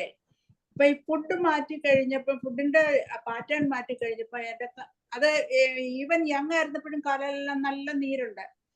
കംപ്രഷൻ സോക്സും ഒക്കെ ഇട്ടാണ് ഞാൻ ജോലിക്ക് പോകുന്നത്. പക്ഷെങ്കില് അന്നേരം ഒന്നും ഇതിനെ കുറിച്ചൊന്നും ചിന്തിക്കുന്നില്ല. ഇപ്പം ഫുഡിന്റെ ആ രീതി ഞാൻ മാറ്റി കഴിഞ്ഞപ്പോഴത്തേക്ക് ഒത്തിരി എന്റെ ആ പ്രശ്നം ഒത്തിരി എനിക്ക് കുറവ് കിട്ടി. സാറേ, ഒരു ഡൗട്ട് ഈ നമ്മളെ 2 ഗ്രാം പെർ കിലോഗ്രാം എക്സസൈസ് നല്ലോണം എക്സസൈസ് ചെയ്യുന്ന ഒരാൾക്ക് പ്രോട്ടീൻ 2 അല്ലെ പെർ കിലോഗ്രാം 2 ഗ്രാംസ്. അപ്പൊ ഇത് കഴിക്കാതെ വന്നു കഴിഞ്ഞാൽ സത്യത്തിൽ എന്തായിരിക്കും സംഭവിക്കുന്നത്? ഇപ്പൊ അയാൾ നല്ലോണം എക്സസൈസ് ചെയ്യുന്നുണ്ട്, ആവശ്യമുള്ള പ്രോട്ടീൻ കിട്ടുന്നുമില്ല എന്ന് വരുന്ന ഒരു അവസ്ഥയിൽ എന്തായിരിക്കും സംഭവിക്കുന്നത്? നമ്മുടെ ശരീരത്തില് ഊർജം ഉപയോഗിക്കപ്പെടുന്നത് ഒന്ന് കാർബോഹൈഡ്രേറ്റിൽ നിന്ന്, അതല്ല നമ്മൾ പൂർണ്ണമായിട്ടും കാർബോഹൈഡ്രേറ്റ് റെസ്ട്രിക്ട് ചെയ്തിട്ട് പ്രോട്ടീൻ ഡയറ്റിലേക്കും ഫാറ്റ് ഡയറ്റിലേക്കും മാറുന്ന സമയത്ത് ഈവൻ പ്രോട്ടീൻ ഉപയോഗിച്ചിട്ട് നമ്മുടെ ശരീരം ഊർജം ഉപയോഗിക്കും. അമിനോ ആസിഡ്സിനെ കൺവേർട്ട് ചെയ്ത് ഊർജത്തിലേക്ക് മാറ്റും. ഈ അമിനോ ആസിഡ്സിന്റെ അളവ് ശരിയായ രീതിയിൽ നമ്മൾക്ക് കിട്ടിക്കൊണ്ടിരുന്നില്ലെങ്കിൽ മസിൽ ടീർ ആണ് നടക്കുന്നത്. സ്പോർട്സിലുള്ള ഒരാൾക്ക് എപ്പോഴും മസിൽ ടീർ നടക്കുന്നുണ്ട്, അതുപോലെ തന്നെ ബോൺ ഓസ്റ്റിയോക്ലാസ്റ്റും ഓസ്റ്റിയോബ്ലാസ്റ്റും നടക്കുന്നുണ്ട്. അപ്പൊ ഇത് രണ്ടും പ്രോസസ്സ് കംപ്ലീറ്റ് ആവുന്നില്ലെങ്കിൽ, മീൻസ് ഒന്നെന്ന് പറയുന്നത് കോശം ഇല്ലാതാവും, മറ്റേത് കോശം യോജിച്ചിട്ട് സ്ട്രെങ്ത് കൂട്ടും. ഇത് ശരിയായ രീതിയിൽ ഇല്ലാതാവുമ്പോൾ നമുക്ക് എളുപ്പത്തിൽ മനസ്സിലാക്കാൻ വേണ്ടിയിട്ട് ഒരു രോഗത്തിന്റെ അല്ലെങ്കിൽ ഒരു അവസ്ഥയുടെ പേര് പറയാം, സാർക്കോപീനിയ എന്നാണ് പറയാം. ഓൾഡ് ഏജില് മസിൽ ലോസ് സംഭവിക്കുന്നതാണ്. ഇതുപോലെ ഒരു മസിൽ ലോസ് ഈ എക്സ്ട്രീം വർക്കൗട്ട് ചെയ്യുന്ന സ്പോർട്സ് പേഴ്സണ് സംഭവിക്കും. അല്ലെങ്കിൽ അയാളുടെ ബോഡി ഇപ്പോഴും ഇതൊക്കെ പ്രിവെന്റ് ചെയ്യും. നമ്മുടെ ബോഡി കുറെ അഡ്ജസ്റ്റ് ചെയ്യും, നമ്മളോടൊന്നും പറയില്ല, പിന്നെ ഒരു സമയം അതങ്ങ് കൈവിട്ടു പോകും. അപ്പൊ ആ ഒരു സ്റ്റേജില് പിന്നെ നമ്മൾ അതിനെപ്പറ്റി മനസ്സിലാക്കുള്ളൂ. അതൊരു പക്ഷേ അങ്ങനെയുള്ള ബോഡി ബിൽഡേഴ്സ് ഒത്തിരി പേരുണ്ട്. നോർമൽ ആയിരുന്നു, മിസ്റ്റർ ഏഷ്യ അല്ലെങ്കിൽ മിസ്റ്റർ വേൾഡ് രീതിയിലൊക്കെ വർക്ക് ചെയ്തിട്ടുണ്ടായിരുന്നു. അതിനുശേഷം എന്ത് പറ്റി? 40 വയസ്സ് അല്ലെങ്കിൽ 38 വയസ്സാവുമ്പോഴേക്ക് ഇയാൾക്ക് നടുവേദന വന്നു, അല്ലെങ്കിൽ പൂർണ്ണമായിട്ട് ചെയ്യാൻ പറ്റാത്ത രീതിയിലേക്ക് വരികയാണ് അല്ലെ? ആ സമയത്താണ് പൊതുവെ ആൾക്കാർ കോച്ചിങ് രീതിയിലേക്ക് മാറുന്നത്. എക്സാക്ട്ലി അത് തന്നെയാണ്. പെട്ടെന്ന് നല്ല ബോഡി ബിൽഡ് ഉള്ള ആൾക്കാർ പെട്ടെന്ന് കുറെ പ്രോസസ് നിർത്തി കഴിഞ്ഞാൽ അവർ പെട്ടെന്ന് അങ്ങ് ശോഷിച്ചു പോകുന്നതായിട്ട് കാണാം. അപ്പൊ കറക്റ്റ് ആയിട്ട് മോഹൻദാസ് സാർ അൺമ്യൂട്ട്. സാർ ഒരുപാട് വലിയ ഇൻഫർമേഷൻ ആണ് സാറ് തന്നുകൊണ്ടിരിക്കുന്നത്. ശരിക്കും പറഞ്ഞാൽ ഒരു വിശാലമായ ഒരു കാര്യമാണ്. സാറ് പറഞ്ഞ പോലെ തന്നെ എത്ര കേട്ടാലും നമുക്ക് ഇങ്ങനെ വീണ്ടും വീണ്ടും കേൾക്കാൻ തോന്നുന്നതും ആണ്. ശരിക്കും സാറിങ്ങനെ ഞാൻ എക്സൈറ്റഡ് ആണ്. കാരണം എന്താ പറയാ, ഞാനിപ്പോ എന്റെ ഒരു കാര്യം പറയുകയാണെങ്കിൽ ഞാൻ 65 years ഓൾഡ് ഒരാളാണ്. പക്ഷെ ഞാന് പോയിട്ട് ജിമ്മിൽ പോയിട്ട് വർക്ക്ഔട്ട് ചെയ്യുന്ന ഒരു വ്യക്തിയാണ്. കോഴിമുട്ടയൊക്കെ തന്നെ ഒരു 3 നാളിലും കോഴിമുട്ട കഴിക്കാറുണ്ട്. കോഴിമുട്ടന്റെ വെള്ള ഇറച്ചി നന്നായിട്ട് കഴിക്കാറുണ്ട്. ഈ അടുത്ത കാലത്ത് ഞാൻ ഒഴിവാക്കിയത് കാർബോഹൈഡ്രേറ്റ് കൂടുതൽ ഉപയോഗിക്കുന്നത് ഞാൻ കണ്ടത്. നേരത്തെ ഫിലോമിന മേഡം പറഞ്ഞോളൂ, അതിൽ എനിക്ക് വലിയൊരു മാറ്റം, എന്റെ വെയിറ്റിൽ വലിയൊരു മാറ്റം ഉണ്ടായി. പിന്നെ ഈ വേദനകൾക്കൊക്കെ വലിയൊരു സമാധാനം അതിനെ കൊണ്ട് കണ്ടെത്തി. പിന്നെ സാർ പറഞ്ഞ വിറ്റാമിൻസിന്റെ കാര്യത്തില് ഈ എല്ലാ ഫ്രൂട്ട്സ്, എല്ലാ തരം ഭക്ഷണങ്ങളും കഴിക്കുന്ന വ്യക്തിയാണ് ഞാൻ. വെജിറ്റേറിയൻ ആണ്, നോൺ വെജ് അങ്ങനത്തെ ഒരു കണക്കുമില്ല. എന്ത് കിട്ടുന്ന ഭക്ഷണവും എനിക്കിഷ്ടമാണ്. ഞാൻ അതിന് ഇഷ്ടപ്പെടുകയും ഞാൻ സ്നേഹിക്കുകയും ഞാൻ കഴിക്കുകയും ചെയ്യും. കൂടാതെ ഞാൻ ഈ എല്ലാ ഫ്രൂട്ട്സുകളും കഴിക്കുക എന്നുള്ളത് അത് എനിക്ക് പറ്റാത്തത് കൊണ്ടും, പിന്നെ ഇതെല്ലാം കൂടി ജ്യൂസ് അടിച്ചിട്ട് നമ്മളെ ശരീരത്തിലേക്ക് എത്തിക്കാനുള്ള ബുദ്ധിമുട്ട് കൊണ്ടും സപ്ലിമെന്റ് ഉപയോഗിക്കുന്ന ഒരു വ്യക്തിയാണ്. അപ്പൊ എനിക്ക് സാറിനോട് ചോദിക്കാനുള്ള, സപ്ലിമെന്റ് ഉപയോഗിച്ചത് കൊണ്ട് എനിക്ക് അതിന്റെ ഒരു ഗുണം കിട്ടാറുണ്ട്. കാരണം മൾട്ടി വിറ്റാമിൻ സപ്ലിമെന്റ് ഉപയോഗിക്കാറുണ്ട്. അതുപോലെ തന്നെ സാറ് പറഞ്ഞ ഒമേഗ അതിന്റെ ടാബ്ലറ്റ് ഞാൻ ഉപയോഗിക്കാറുണ്ട്. ഇതുപോലുള്ള കാര്യങ്ങളൊക്കെയാണ് ഞാൻ ഉപയോഗിക്കുന്നത്. പൊതുവെ മറ്റുള്ള അസുഖങ്ങളൊന്നും എനിക്കില്ല. ഷുഗർ, പ്രഷർ, കൊളസ്ട്രോൾ ഒന്നും ചെക്ക് ചെയ്തിട്ട് അങ്ങനത്തെ ഒരു പ്രശ്നങ്ങളൊന്നും. എനിക്ക് ഉള്ളത് തന്നെ കുറച്ച് അലർജിയുടെ പ്രശ്നമുണ്ട്. ഈ മഞ്ഞുകാലൊക്കെ വരുന്ന ഒരു തുമ്മലിന്റെ പ്രശ്നമുണ്ട്. പക്ഷെ അതും കഴിഞ്ഞ കാലത്തിനേക്കാളൊക്കെ മെയിൻറ്റെയിൻ ചെയ്യാൻ എനിക്ക് കഴിഞ്ഞിട്ടുണ്ട്. അതുകൊണ്ട് തന്നെ സാറിന്റെ ക്ലാസ് ഇങ്ങനെ എടുത്തപ്പോൾ എനിക്ക് ഓട്ടോമാറ്റിക് കിട്ടിയപ്പോൾ എനിക്ക് ഭയങ്കര ഒരു സന്തോഷമാണ് ഉണ്ടായത്. അപ്പൊ എനിക്ക് ചോദിക്കാനുള്ള ഒരു കാര്യം, സാറ് മസിൽ ലോസിനെ പറ്റിയൊക്കെ പറഞ്ഞു. എന്റെ ശരീരത്തിൽ ഇനി ഈ ശരിക്കും 165 ഹൈറ്റ് ഉള്ള ഒരു വ്യക്തിയും, അതുപോലെ തന്നെ ഒരു 72 കിലോ ഉണ്ടായിരുന്നു, അതിപ്പോ 70ലേക്ക് എത്തി. അപ്പൊ പ്രോട്ടീൻ, ഈ മസിൽ ശരീരത്തിൽ ഉണ്ടാവാൻ വേണ്ടിയിട്ട് പ്രോട്ടീൻ കഴിക്കണം എന്ന് പറഞ്ഞപ്പോ അത് നല്ലൊരു ഇൻഫർമേഷൻ ആയി എനിക്ക് തോന്നി. കാരണം നമുക്ക് ഈ ഒരു ശരീരത്തിൽ എത്ര പ്രോട്ടീൻ ഞാൻ കഴിക്കണം, എങ്ങനെയൊക്കെയാണ് കഴിക്കേണ്ടത്, ഒരു സാമാന്യമായിട്ടൊരു ചെറിയ വിവരം എനിക്ക് ഞാൻ എന്റെ സ്വന്തം കാര്യം തന്നെ അങ്ങോട്ട് പറഞ്ഞത്. അത് കിട്ടിയ വളരെ നന്നായിരുന്നു. പിന്നെ സാറിന്റെ ക്ലാസ് വളരെയധികം ഉപയോഗപ്രദമായിരുന്നു. പിന്നെ അതുകൊണ്ട് sir thank you so much. Okay. Protein എങ്ങനെ കഴിക്കണം എന്നാണോ ചോദ്യം? അതെ, പ്രോട്ടീൻ ഇപ്പൊ കോഴിമുട്ട ഞാൻ ഉപയോഗിക്കുന്നുണ്ട്, അതുപോലെ പയർവർഗ്ഗം ഉപയോഗിക്കുന്നുണ്ട്. പിന്നെ ഈ ചെന്നാലിപ്പം എന്താ പരിപാടിക്കൊക്കെ ചെന്ന് കഴിഞ്ഞാൽ ഞാൻ കൂടുതൽ ഇറച്ചിയാണ് ഞാൻ കഴിക്കുക. അതാണ് കഴിക്കാറ്. പിന്നെ കാരണം കൂടുതൽ അരി ഭക്ഷണം കുറയ്ക്കും, ഇത് കഴിക്കും. നന്നായിട്ട് വർക്കൗട്ടും ചെയ്യുന്നുണ്ട് സാർ. അത് ഞാൻ നേരത്തെ തുടങ്ങിയതാണ്, ഇപ്പോഴും വർക്കൗട്ട് ചെയ്യുന്നുണ്ട്. ഞാൻ പൊതുവെ എനിക്ക് അതിനോടൊരു ഇഷ്ടമാണ്. പിന്നെ ആരോഗ്യമുള്ള ശരീരത്തിലെ ആരോഗ്യമുള്ള മനസ്സും അതുപോലെ ആരോഗ്യമുള്ള ചിന്തകൾ ഉണ്ടാവും എന്നാണല്ലോ പറയുന്നത്. അതുകൊണ്ട് പിന്നെ അത് മാത്രമല്ല, നമ്മളെ ഇപ്പൊ ഇത്രയും പ്രായമായി കഴിഞ്ഞ ശേഷം നമ്മൾ ആരോഗ്യത്തോടു കൂടി ജീവിക്കുകയും ആരോഗ്യത്തോടു കൂടി മരിക്കുകയും ചെയ്യണം എന്നുള്ള ആഗ്രഹം ഉള്ളത് കൊണ്ടാണ് നമ്മൾ ഈ കാര്യങ്ങളെ ഫോളോ ചെയ്യുന്നത്. അതിനോട് എനിക്ക് ഭയങ്കര ഇഷ്ടമാണ്, പാഷനാണ്, അതെനിക്കൊരു ആവേശമാണ് ആ ഒരു കാര്യത്തിൽ. അതുകൊണ്ട് ഞാൻ ചോദിച്ചത്, ഈ ശരീരത്തിന് എത്ര പ്രോട്ടീൻ ഞാൻ ഇപ്പൊ കഴിക്കുന്ന രീതി ശരിയാണോ, അതല്ല ഇതുപോലെ സപ്ലിമെന്റ് ഉപയോഗിക്കുന്നത് അല്ലേ നല്ലത് എന്നുള്ള കാര്യമാണ് എനിക്ക് അറിയേണ്ടത് സാർ. ഓക്കെ. 60 കിലോയ്ക്കും മുകളിലുള്ള 60 വയസ്സുകാരന് ഏകദേശം 1.1 to 1.2 ഗ്രാംസ് വരെ ഉപയോഗിക്കാം പ്രോട്ടീൻ. അത് ടോട്ടൽ നമ്മുടെ ഒരു ദിവസത്തെ പ്രോട്ടീൻ ആയിട്ട് ഏകദേശം 70 ഗ്രാം പ്രോട്ടീൻ നമ്മൾ കഴിക്കുന്നുണ്ടെങ്കിൽ ഒരു ദിവസത്തെ ടോട്ടൽ പ്രോട്ടീൻ ആയിട്ടാണ്. ഈ പ്രോട്ടീനിൽ കുറെ നമ്മുടെ ഭക്ഷണത്തിൽ നിന്ന് ഇപ്പൊ പറഞ്ഞ പോലെ മുട്ടയോ അല്ലെങ്കിൽ ഈവൻ നോൺ വെജ് ഐറ്റംസ് എന്തൊക്കെയാണെങ്കിലും അല്ലെങ്കിൽ പരിപ്പ് വർഗ്ഗങ്ങളാണെങ്കിലും ഇതിൽ നിന്നൊക്കെ വരുന്നുണ്ടാവും. പക്ഷെ നോൺ വെജ് ഉപയോഗിക്കുമ്പോൾ സാധാരണഗതിയിൽ വരുന്ന ഒരു കാര്യം എന്താണ്, നേരത്തെ പറഞ്ഞ ഹിഡൻ ഫാറ്റ് ആണ്. ഈ ഹിഡൻ ഫാറ്റിനെ നമ്മളൊന്ന് കൺട്രോൾ ചെയ്യാൻ നോക്കണം. നമ്മൾ അവിടെ പ്രോട്ടീൻ ആണ് കഴിക്കുന്നത് എന്നാണ് കൺസെപ്റ്റ് എങ്കിലും നമ്മുടെ വീട്ടിലല്ല പ്രോട്ടീൻ കുക്ക് ചെയ്തതെങ്കിൽ അതിനകത്ത് ടേസ്റ്റ്നെസ് അല്ലെങ്കിൽ ആ രീതിയിലേക്ക് അതിനെ മാറ്റിയിട്ടുണ്ടാവും. ഈവൻ അതിന്റെ ഒരു പേര് മുമ്പ് നമ്മൾ ഒരു സെഷനിൽ പറഞ്ഞിരുന്നു, ഏജസ്, ഗ്ലൈക്കേഷൻ എൻഡ് പ്രൊഡക്റ്റ്. ഈ ഗ്ലൈക്കേഷൻ ഒക്കെ വരുമ്പോൾ പ്രോട്ടീൻ അല്ല, പ്രോട്ടീനെ നമ്മൾ കരിച്ചിട്ട് അതിന്റെ യൂസ് ചെയ്യാൻ പറ്റാത്ത ഒരു ഫോം ആയിരിക്കും ഒരു പക്ഷെ നമ്മൾ കഴിക്കുന്നത്. ഇത് ശരീരത്തിന് ദോഷം ചെയ്യും. അപ്പോൾ സപ്ലിമെന്റേഷൻ നല്ലതാണ് തീർച്ചയായിട്ടും. എന്നാൽ ആ സപ്ലിമെന്റേഷന് മാത്രം ഒരിക്കലും ഡിപ്പെൻഡ് ചെയ്യരുത്. സപ്ലിമെന്റേഷൻ ഫുഡിന്റെ കൂടെ വേണം കഴിക്കാൻ. അത് ഫുഡ് സപ്ലിമെന്റ് ആണ്. അല്ലാതെ സെപ്പറേറ്റ് ആയിട്ട് നമ്മൾ പാരസെറ്റമോളോ അല്ലെങ്കിൽ ഭക്ഷണം കഴിഞ്ഞ് അരമണിക്കൂറോ 1 മണിക്കൂറോ കഴിഞ്ഞ് എപ്പോഴെങ്കിലും കഴിക്കേണ്ട ഒരു സാധനം അല്ല എന്നുള്ളത് തീർച്ചയായിട്ടും മനസ്സിലാക്കുക. കാരണം അതിനെ ഭക്ഷണത്തിൽ കിട്ടിയതായിട്ട് മാത്രമേ ശരീരത്തിന് തോന്നാൻ പാടുള്ളൂ. പലരും ഉപയോഗിക്കുന്ന ഒരു പക്ഷേ ഇങ്ങനെയൊക്കെ ആയിരിക്കും. ജിമ്മിൽ പോയി അല്ലെങ്കിൽ നടക്കാൻ പോയി വന്ന ഉടനെ തന്നെ 1 ഗ്ലാസ് പ്രോട്ടീനും 2 മൾട്ടിവിറ്റമിനും എടുത്ത് കഴിച്ച് ഓഫീസിൽ പോയി. അവിടെ ഭക്ഷണം എന്താ ഉള്ളത്? ഒന്നുമില്ല. ഇത് ശരീരത്തിന് ഒരുപാടൊന്നും ഗുണം ചെയ്യില്ല. ദഹനം പൂർണ്ണമായിട്ട് നടക്കണമെങ്കിൽ നമ്മൾ എന്തെങ്കിലും ചവക്കുന്നു എന്നുള്ള സിഗ്നൽ നമ്മുടെ വയറിന് കിട്ടണം. അതുകൊണ്ട് ചെയ്യാൻ പറ്റുന്ന ഒരു പ്രധാനപ്പെട്ട കാര്യം എന്താ? ആ പ്രോട്ടീൻ നമ്മൾ ചവച്ച് തിന്നണം. വെള്ളം ചവച്ച് തിന്നാനും അതുപോലെ ഭക്ഷണം കുടിക്കാനും പറയുന്നത് അതുകൊണ്ട് ശരീരത്തിന് മനസ്സിലാവും. അതെ, മനസ്സിലാവും. Okay sir. പിന്നെ സാറ് പറഞ്ഞതുപോലെ ഞാന് നേരെ ചെന്നിട്ട് പ്രോട്ടീൻ പൗഡർ എനിക്ക് രാവിലെ ചെന്ന് ചപ്പാത്തിയൊക്കെ കഴിച്ച് കറിയൊക്കെ കഴിച്ചതിന് ശേഷമാണ് ഞാൻ ഈ സപ്ലിമെന്റ് കഴിക്കുന്നത്. അങ്ങനെയൊക്കെയാണ് ചെയ്യുന്നത്. Okay sir, thank you sir, thank you so much. Okay, thank you. Minu ma'am എവിടെയോ ട്രെയിനിൽ യാത്രയാണല്ലോ, പറയൂ, അഡ്മിറ്റ് ചെയ്യൂ, പറയാവോ? Yes, sir. Good evening, sir. Sir, so I have some doubt. So, പറഞ്ഞോളൂ.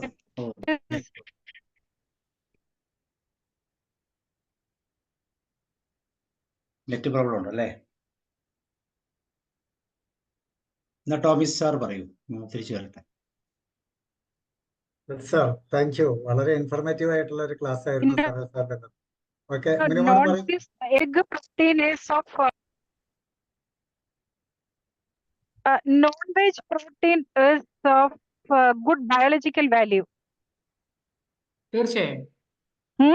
So meat, egg and all, no, it is absorbed our body, but then when you eat the vegetable protein, it will not be absorbed fully. It will be wasted. 1% it is, so when you calculate 60 gram of protein, it will not be absorbed from the vegetable protein. അതെ, തീർച്ചയായും. അതുകൊണ്ടാണ് variety കഴിക്കാൻ പറയുന്നത്. പക്ഷെ നമ്മളൊരു ഇവിടെ ഉള്ള 22 പേരിൽ എത്ര പേര് ഈ ഒരാഴ്ച പലതരത്തിലുള്ള മീറ്റ് കഴിച്ചിട്ടുണ്ടാവും? അല്ലെ? അവിടെ അതേ സമയത്ത് നമ്മൾ പരിപ്പ് വർഗ്ഗങ്ങളോ അല്ലെങ്കിൽ മറ്റു പല പ്രോട്ടീൻ സോഴ്സും നോക്കിക്കഴിഞ്ഞാൽ പലതരത്തിലുള്ളത് കഴിച്ചിട്ടുള്ള ഒത്തിരി പേര് അവിടെ ഉണ്ടാവും. ഈ വെറൈറ്റി കൊണ്ട് നമ്മൾ പ്രധാനമായിട്ട് ഉദ്ദേശിക്കുന്നത് ഒന്ന്, അത് ശരീരത്തിന് വേണ്ട ഫൈബർ കൂടി തരും എന്നുള്ളതാണ്. മീൻസ് ദഹനത്തിന് സമയം കിട്ടും.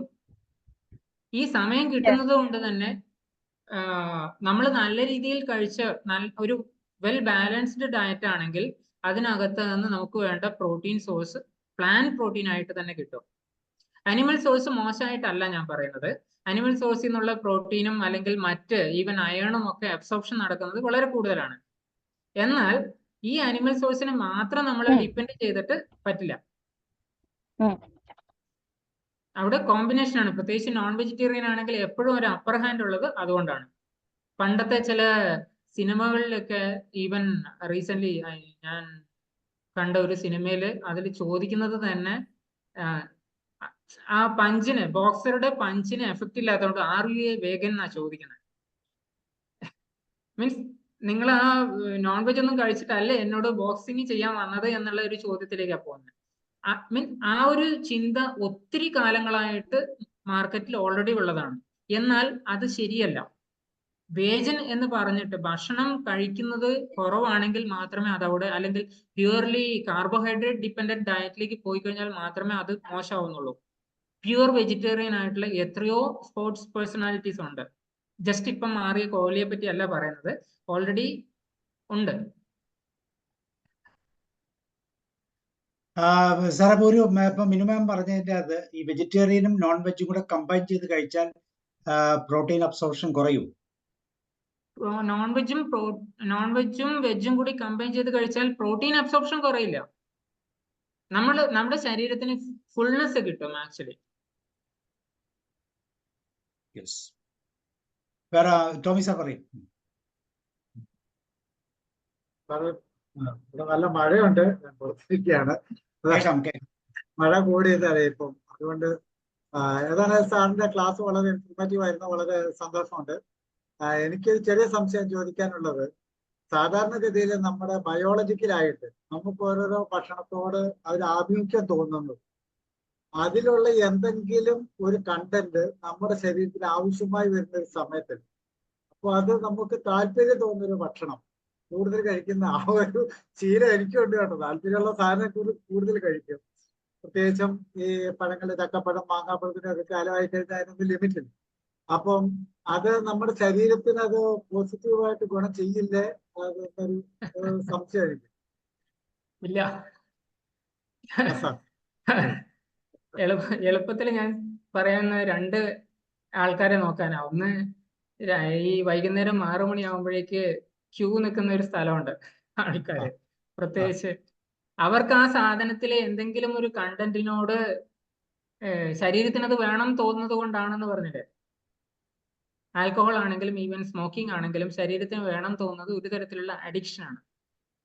ഈ അഡിക്ഷൻ നമ്മുടെ കുട്ടികൾക്ക് ഏറ്റവും കൂടുതലുള്ളത്, നമുക്കൊരു പക്ഷെ അത് അത്ര അറിയാൻ പറ്റില്ല, ഷുഗറിനോടാണ്. ഷുഗർ ക്രഷ് എന്നാണ് പറയാറ്. ഈ ഷുഗർ നമ്മുടെ ശരീരത്തിലേക്ക് പെട്ടെന്ന് തന്നെ എനർജി ബൂസ്റ്റ് കൊടുക്കും. ഇത് ഞാൻ മുമ്പ് ഒരു പക്ഷെ കുട്ടികളുടെ സൈക്കോളജിക്കൽ ടെൻഡൻസിനെ പറ്റിയിട്ടുള്ള ഒരു സെഷൻ എടുത്ത സമയത്ത് പറഞ്ഞിരുന്നു. മീൻസ് അവർക്കത് ഷുഗർ വളരെ കൂടുതൽ ആ ഒരു എനർജി കൊടുത്തിട്ട് പിന്നീട് അത് പെട്ടെന്ന് കുറയുന്ന സമയത്ത് അവരുടെ ശരീരം അല്ലെങ്കിൽ അവർ പെട്ടെന്ന് തന്നെ വയലന്റ് ആവും. ക്രേവിംഗ് ഉണ്ടാവും. ഈ ക്രേവിംഗ് അവരോട് പറയുന്നത് അവരുടെ ഭക്ഷണത്തിലത്തെ നീഡല്ല, അതിന് പകരം അവരുടെ ഈ വയറിനകത്തുള്ള ബാക്ടീരിയ ബ്രെയിനിലേക്ക് കൊടുക്കുന്ന മെസ്സേജാണ്. നമ്മുടെ ശരീരത്തിന് തന്നെ പലതരത്തിലുള്ള ന്യൂറൽ ആക്ടിവേഷൻ ഉണ്ടാവും. എന്നാൽ അത് മാത്രമല്ലാതെ ഈവൻ ബാക്ടീരിയ വഴിയും അല്ലെങ്കിൽ ചില ഹോർമോൺസ് വഴിയും ന്യൂറൽ ആക്ടിവേഷൻസ് ഉണ്ടാവും. ഇതാണ് ചില പ്രത്യേക പാട്ട് കേൾക്കുമ്പോഴോ അല്ലെങ്കിൽ ചില പ്രത്യേക കാഴ്ച കാണുമ്പോഴോ ഒക്കെ നമുക്ക് അതിനോട് നല്ലത് തോന്നുന്നത്. എന്നാൽ വളരെ നമുക്ക് അറപ്പ് തോന്നുന്ന പലതിനോടും വളരെ നല്ല രീതിയിൽ പെരുമാറുന്ന ഈവൻ പച്ചമാംസം ഭക്ഷിക്കുന്ന ആദിവാസികളുണ്ട്. നമ്മള് ഒരുപക്ഷെ ആ ഒരു രീതിയിലേക്ക് ചിന്തിക്കുന്നില്ല എന്നുള്ളത് കൊണ്ട് തന്നെ നമുക്കതൊരു പക്ഷെ അറപ്പുണ്ടാക്കുന്നതായിരിക്കും. പക്ഷെ അവർക്ക് എന്തുകൊണ്ട് അത് ഉണ്ടാക്കുന്നില്ല? കാരണം അവരുടെ ബ്രെയിൻ അതുമായിട്ട് അഡാപ്റ്റഡ് ആണ് അല്ലെങ്കിൽ ട്യൂൺഡ് ആണ്. നമ്മുടെ വേവ്സ്, ഈവൻ ബ്രെയിൻ വേവ്സ് എങ്ങനെ നമ്മൾ അതിനെ ട്യൂൺ ചെയ്യുന്നോ ആ രീതിയിലേക്ക് അതിനെ മാറ്റിയെടുക്കാൻ പറ്റും. അതുകൊണ്ട് തന്നെയാണ് ഒട്ടും ഇഷ്ടമല്ലാത്ത ക്ലൈമറ്റിലും അല്ലെങ്കിൽ വർക്കിംഗ് എൻവയോൺമെന്റിലും ഇന്ന് നമ്മളിൽ പലരും അഡാപ്റ്റ് ചെയ്ത് വർക്ക് ചെയ്യുന്നത്. അതുപോലെ നമ്മൾ നമ്മുടെ ഭക്ഷണത്തിനോടും ചെയ്യുന്നത് മാത്രമേ ഉള്ളൂ. അപ്പൊ നമുക്ക് അവിടെ ഇഷ്ടം എന്ന് തോന്നുന്ന സാധനങ്ങൾ ഒരുപക്ഷെ നമ്മൾ കഷ്ടപ്പെട്ട് തുടങ്ങിയ ഒരു കാര്യമായിരിക്കും പുകവലി. വളരെ കഷ്ടപ്പെട്ടാണ് ആദ്യത്തെ 2-3 ആഴ്ചകളോ അല്ലെങ്കിൽ 2-3 ദിവസങ്ങളോ അയാൾ പുകവലിച്ചിട്ടുണ്ടാവുക. പക്ഷെ ഇതിന് ശേഷം അയാൾ അഡിക്റ്റ് ആവുന്ന സമയത്ത് എത്ര എണ്ണം വലിച്ചു എന്നുള്ളത് അയാൾക്ക് തന്നെ കണക്കില്ലാത്ത സ്റ്റേജിലേക്ക് എത്താണ്. ഇനീഷ്യലി കഷ്ടപ്പെട്ടിട്ട് നമ്മൾ അതിനോട് ഒരു അഡാപ്റ്റബിലിറ്റി ഉണ്ടാക്കുകയാണ് ചെയ്യുന്നത്. അത് ഭക്ഷണത്തിനോട് തീർച്ചയായിട്ടും ഉണ്ട്. നോൺ വെജ് ഒട്ടും കഴിക്കാതെ 45ഉം 50ഉം വയസ്സിൽ നോൺ വെജ് കഴിക്കാൻ തുടങ്ങിയ ആൾക്കാരില്ലേ, അതുപോലെ നിർത്തിയ ആൾക്കാരുണ്ട്. Okay, thank you sir. വേറെ ആർക്കെങ്കിലും എന്തെങ്കിലും ഡൗട്ട്സ്, എന്തെങ്കിലും സംശയങ്ങൾ? വൈദ്യൻകുട്ടി, ജോർജ് സാർ UK എന്നാണ്. Jamuna ma'am. Yes George sir. Hi, thank you sir. വളരെ സന്തോഷം സാറേ. ഒത്തിരി അറിവുകൾ പകർന്നു തന്ന ക്ലാസ് തന്നെ പതിവ് പോലെ. ഈ വെള്ളം ചവച്ച് തിന്നണം, ഭക്ഷണം കുടിക്കണം എന്നൊക്കെ പറഞ്ഞു കേട്ടത് പണ്ട് പൂർവികർ പറഞ്ഞു ഇവരെന്തോ ഈ പറയണേ, അല്ലേലും പ്രായമായവർ പറയുന്നതൊക്കെ പുച്ഛത്തോടെ കേൾക്കുന്ന ഒരു കാലമുണ്ടല്ലോ. പക്ഷെ യാഥാർത്ഥ്യം അല്ലെ അതിൻ്റെ സയന്റിഫിക് സൈഡ് ഇപ്പൊ സാറ് പറഞ്ഞപ്പോഴാണ് വ്യക്തമാകുന്നു. ഇവിടെ ആദ്യം ഉമിനീര് ഉൽപ്പാദിപ്പിക്കാനുള്ള സിഗ്നൽ കിട്ടുന്നിടം മുതൽ, നമ്മളതിൻ്റെ മണവും രുചിയും ആസ്വദിക്കുന്നിടം മുതൽ, തുടർന്നുള്ള ആ പാകപ്പെടുത്തലിന് ആ പ്രൈമറി പ്രോസസ്സൊക്കെ പ്രോപ്പറായ സെക്കൻഡറി പ്രോസസ്സും ഓക്കെ ആവും. അത് വളരെ ശരിയാണ്. വളരെ സന്തോഷം. ഒത്തിരി കാര്യങ്ങൾ അങ്ങനെ ഇൻഫർമേറ്റീവ് ആയിരുന്നു. ഞാനങ്ങനെ കുറച്ച് ഒരു ചെറിയ ബ്രേക്കിന് ശേഷം അങ്ങനെ ആസ്വദിക്കുക കേട്ടുകൊണ്ടിരിക്കുകയായിരുന്നു. വളരെ സന്തോഷം സാറേ. Thank you so much. Okay, thank you sir. Jamuna ma'am. സാറേ, എനിക്കൊരു ക്വസ്റ്റ്യൻ ഉള്ളേ. സാറിന്റെ അഭിപ്രായം ചിയ സീഡ് ഉപയോഗിക്കുന്നതിൽ എന്താണ്? അതിനകത്ത് ഏറെ ഒമേഗ 3യും ഒമേഗ 6ഉം ഒക്കെ ഉള്ളതുകൊണ്ട് is that a good supplement? Chia സീഡ്സിൽ എന്തോ ഒമേഗ 6 കൂടുതലാണ് ചിയ സീഡ്. ഒമേഗ 3യും അതിനകത്തില്ലേ? 3 വളരെ കുറവേ ഉള്ളൂ. ഉള്ളോ? പക്ഷെ അത് ഭയങ്കര നല്ല ക്വാളിറ്റി, നല്ല ഒരു ഫ്രൂട്ട് ആണെന്ന് പറയുന്നത് എന്താ പിന്നെ? ചിയ സീഡ്സ് ഒന്ന് ഫെർമെന്റ് ചെയ്യുന്ന എന്നുള്ളതാണ്, മീൻസ് സോക്ക് ചെയ്തിട്ടാണ് പൊതുവെ കഴിക്കുന്നത് അല്ലെ. അപ്പൊ ആ ഫെർമെന്റിന്റെ എഫക്ട് കിട്ടും. പിന്നെ എല്ലാ സീഡിലും പ്രധാനമായിട്ടുള്ള 1-2 സാധനങ്ങൾ, ഒന്ന് ഫൈറ്റേറ്റ് ആണ്. അപ്പൊ ഈ ഫൈറ്റേറ്റ് ഫെർമെന്റ് ചെയ്തിട്ട് നമ്മുടെ ശരീരത്തിൽ എത്തുന്ന സമയത്ത് അതിനൊരു കഴിവുണ്ട്, അതിന് ടോക്സിൻസിനെ റിമൂവ് ചെയ്യാൻ പറ്റും. ഫാറ്റിന്റെ അളവ് വെച്ച് നോക്കുന്ന സമയത്ത് അത് ഒത്തിരി ഗുണം ചെയ്യുന്നില്ല, ഒരുപക്ഷെ ദോഷം ചെയ്യുന്നുണ്ടാവാം, കാരണം ഒമേഗ 6ന്റെ അളവ് കൂടുന്നത് കൊണ്ട്. എന്നാൽ ഫൈറ്റേറ്റിന്റെ അളവ് കൊണ്ടും ഫെർമെന്റേഷൻ പ്രോസസ്സ് കൊണ്ടും ഫൈബർ കണ്ടന്റിന്റെ ഫെർമെന്റേഷൻ കൊണ്ടും ഒക്കെ അത് ശരീരത്തിന് ഗുണം ചെയ്യുന്നുണ്ട്. ഈ ഉണക്കമുന്തിരിങ്ങ വെള്ളത്തിലിട്ട് കഴിക്കുന്നത് അതുകൊണ്ടാണ്? ഉണക്കമുന്തിരിങ്ങയുടേത് അല്ല, അതിന് ഒരു ആൽക്കലൈൻ എഫക്റ്റ് കിട്ടാൻ വേണ്ടിയിട്ടല്ലേ. ഫെർമെന്റേഷൻ അല്ല.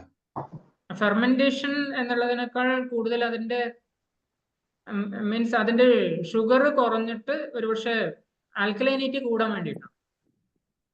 അതിൽ മിനറൽ കണ്ടന്റ്സ് പലതും ഉണ്ട്. ആ മിനറൽ ആൽക്കലൈൻ മെറ്റൽസ് കൂടുതലുള്ളത് കൊണ്ട് അതിന് ഓക്സിഡേറ്റീവ് എഫക്റ്റും കൂടി ഉണ്ടാവും.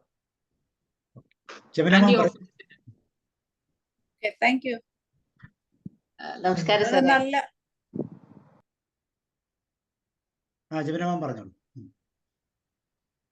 നല്ല ക്ലാസ് ആയിരുന്നു, വളരെ ഇൻഫോർമേറ്റീവ് ആയിരുന്നു. എനിക്ക് 2 സംശയങ്ങളുണ്ട്.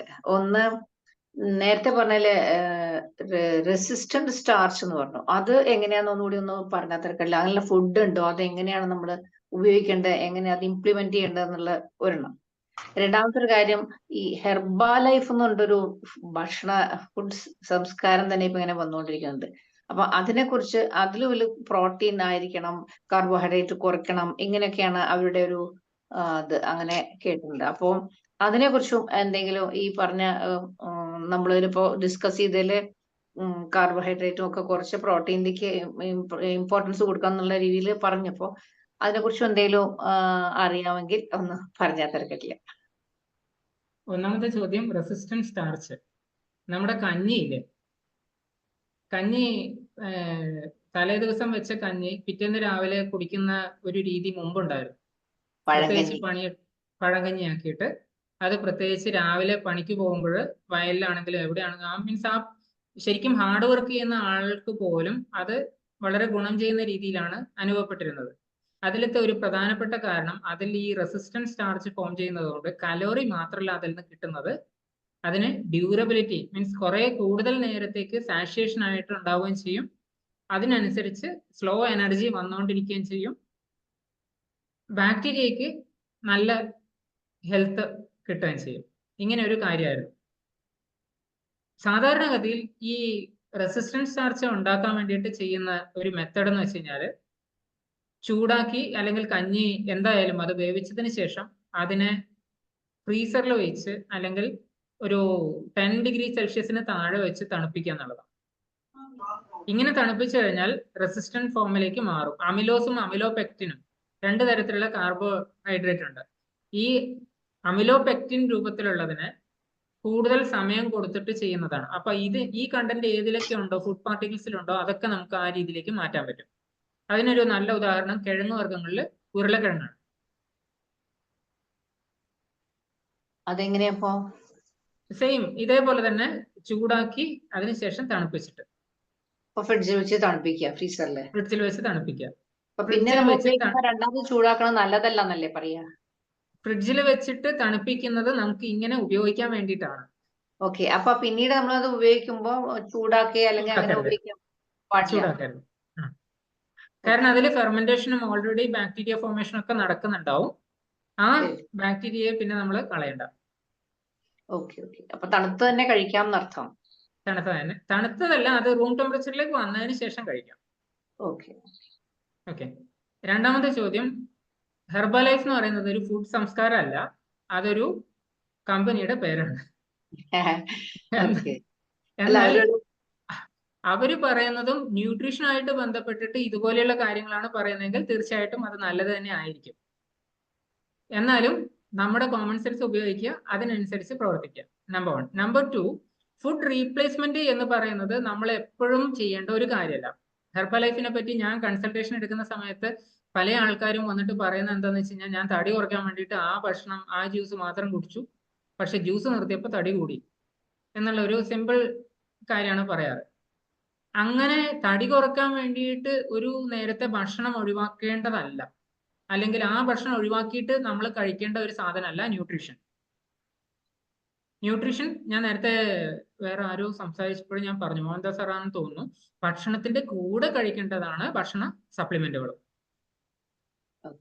ഓക്കെ, ഇതില് ഒരു റീപ്ലേസ്മെന്റ് രീതിയിൽ ആണ് നമ്മൾ ഇന്ന് കഴിക്കുന്ന ഭക്ഷണ പാറ്റേൺ എങ്കിൽ, അല്ലെങ്കിൽ ഹെർബലൈഫ് പ്രൊമോട്ട് ചെയ്യുന്നതെങ്കിൽ അത് തെറ്റാണ്. അത് ചെയ്യാം, may be short period 15 days അല്ലെങ്കിൽ 30 ഡേയ്സ്. ബട്ട് അതിനുള്ളിൽ, ആ 30 ഡേയ്സിനുള്ളിൽ നമ്മൾ ശരിയായ രീതിയിൽ എങ്ങനെ ഭക്ഷണം കഴിക്കണം എന്ന് പഠിച്ചിരിക്കണം. ഇല്ലെങ്കിൽ അവിടെ യൂസ് ഇല്ല. ജസ്റ്റ് ഇത്രയും ചിന്തിച്ച് നോക്കൂ. ഇപ്പൊ A+ കിട്ടാത്ത കുറെ കുട്ടികൾക്ക് ഗവൺമെന്റ് കുറെ പ്രൊമോട്ട് ചെയ്തിട്ട് A+ കൊടുത്തു എന്ന് വിചാരിക്കാം, മോഡറേഷനോ അല്ലെങ്കിൽ പല രീതിയിലും കൊടുത്തു എന്ന് വിചാരിക്കാം. അതിനുശേഷവും ആ കുട്ടി അടുത്ത 2 വർഷം നന്നായിട്ട് പഠിച്ചില്ലെങ്കിൽ +1 +2 നല്ല മാർക്ക് കിട്ടുമോ? ഇല്ല. സപ്ലിമെന്ററി എക്സാംസും സപ്ലിമെന്റേഷനും, നമ്മുടെ ഭക്ഷണത്തിലെ സപ്ലിമെന്റേഷനും ഈക്വലി ഇമ്പോർട്ടന്റ് ആണ്. എന്നാൽ അതിനുശേഷവും ഉഴപ്പി നടന്നു കഴിഞ്ഞാൽ നമ്മുടെ ശരീരത്തിന് ഒരുപാട് ഗുണം ചെയ്യില്ല, ആൻഡ് ദോഷം ചെയ്യും. ദോഷം ചെയ്യുന്നത് എങ്ങനെയാന്ന് വെച്ച് കഴിഞ്ഞാൽ, നമ്മുടെ ശരീരത്തിനോട് നമ്മൾ ആദ്യം കൺവേ ചെയ്യുന്നു, ഞാനിപ്പോ നന്നായി. കുറച്ച് ദിവസം കഴിഞ്ഞിട്ട് നമ്മൾ നേരെ റിവേഴ്സ് ആയിട്ടാണ് പെരുമാറുന്നത്. ഉദാഹരണത്തിന് ഒരു ആൽക്കഹോളിക്ക് അയാൾ നന്നാവാൻ തീരുമാനിച്ചു. കാരണം എന്താ? ഫാറ്റി ലിവർ അല്ലെങ്കിൽ രക്തം ഛർദ്ദിക്കാൻ തുടങ്ങി, പല ഇഷ്യൂസ് വന്നു. ഈ സിറോസിസ് വന്ന പേഷ്യന്റ് നന്നായി. അതിനുശേഷം മേ ബി ജസ്റ്റ് ഒരു സിപ്പ് മതിയാവും അയാളുടെ ലൈഫ് എടുക്കാൻ. അതേ സമയത്ത് പിന്നെയും കണ്ടിന്യൂസ് അയാൾ 2 മാസം അതേ ലെവലിൽ പോയിട്ടുണ്ടെങ്കിൽ അയാൾക്കൊന്നും പറ്റില്ലായിരുന്നു. അയാൾ നന്നാവുകയാണ് എന്ന് അയാളെ ശരീരത്തിനെ പറഞ്ഞ് ബോധിപ്പിച്ചതിന് ശേഷം അയാൾ അത് ഡ്രോപ്പ് ചെയ്തിട്ട് വീണ്ടും മോശം രീതിയിലേക്ക് പോവാണ്. സോ ഞാനൊരു ഹെർബലൈഫോ അല്ലെങ്കിൽ അങ്ങനെ ഒരു പാറ്റേണിനെ പറ്റി പറയുന്നതല്ല. വാട്ട് എവർ ഈസ് ഗുഡ് അത് ഫോളോ ചെയ്യൂ. ആൻഡ് സപ്ലിമെന്റ്, ഫുഡ് സപ്ലിമെന്റ്സിന്റെ ബാക്ക്ഗ്രൗണ്ട് എന്താണെന്ന് അന്വേഷിച്ചിട്ടോ അതിന്റെ ക്രെഡിബിലിറ്റി എന്താണെന്ന് അന്വേഷിച്ചിട്ടും ഒക്കെ വേണം തീർച്ചയായിട്ടും നമ്മളൊരു ഫുഡ് സപ്ലിമെന്റ് പാറ്റേണിലേക്ക് പോകാൻ. ഈ ഒരു ഫീൽഡിൽ ഓൾമോസ്റ്റ് 15 വർഷത്തോളായി. അപ്പൊ ചെന്നൈയിലുള്ള സമയത്ത് പല ഫുഡ് സപ്ലിമെന്റുകാരും എന്നെ സമീപിച്ചിട്ടുണ്ടായിരുന്നു. അപ്പൊ അതിൽ പലതും ഇനി ഇല്ല, മാർക്കറ്റിലേ ഇല്ല.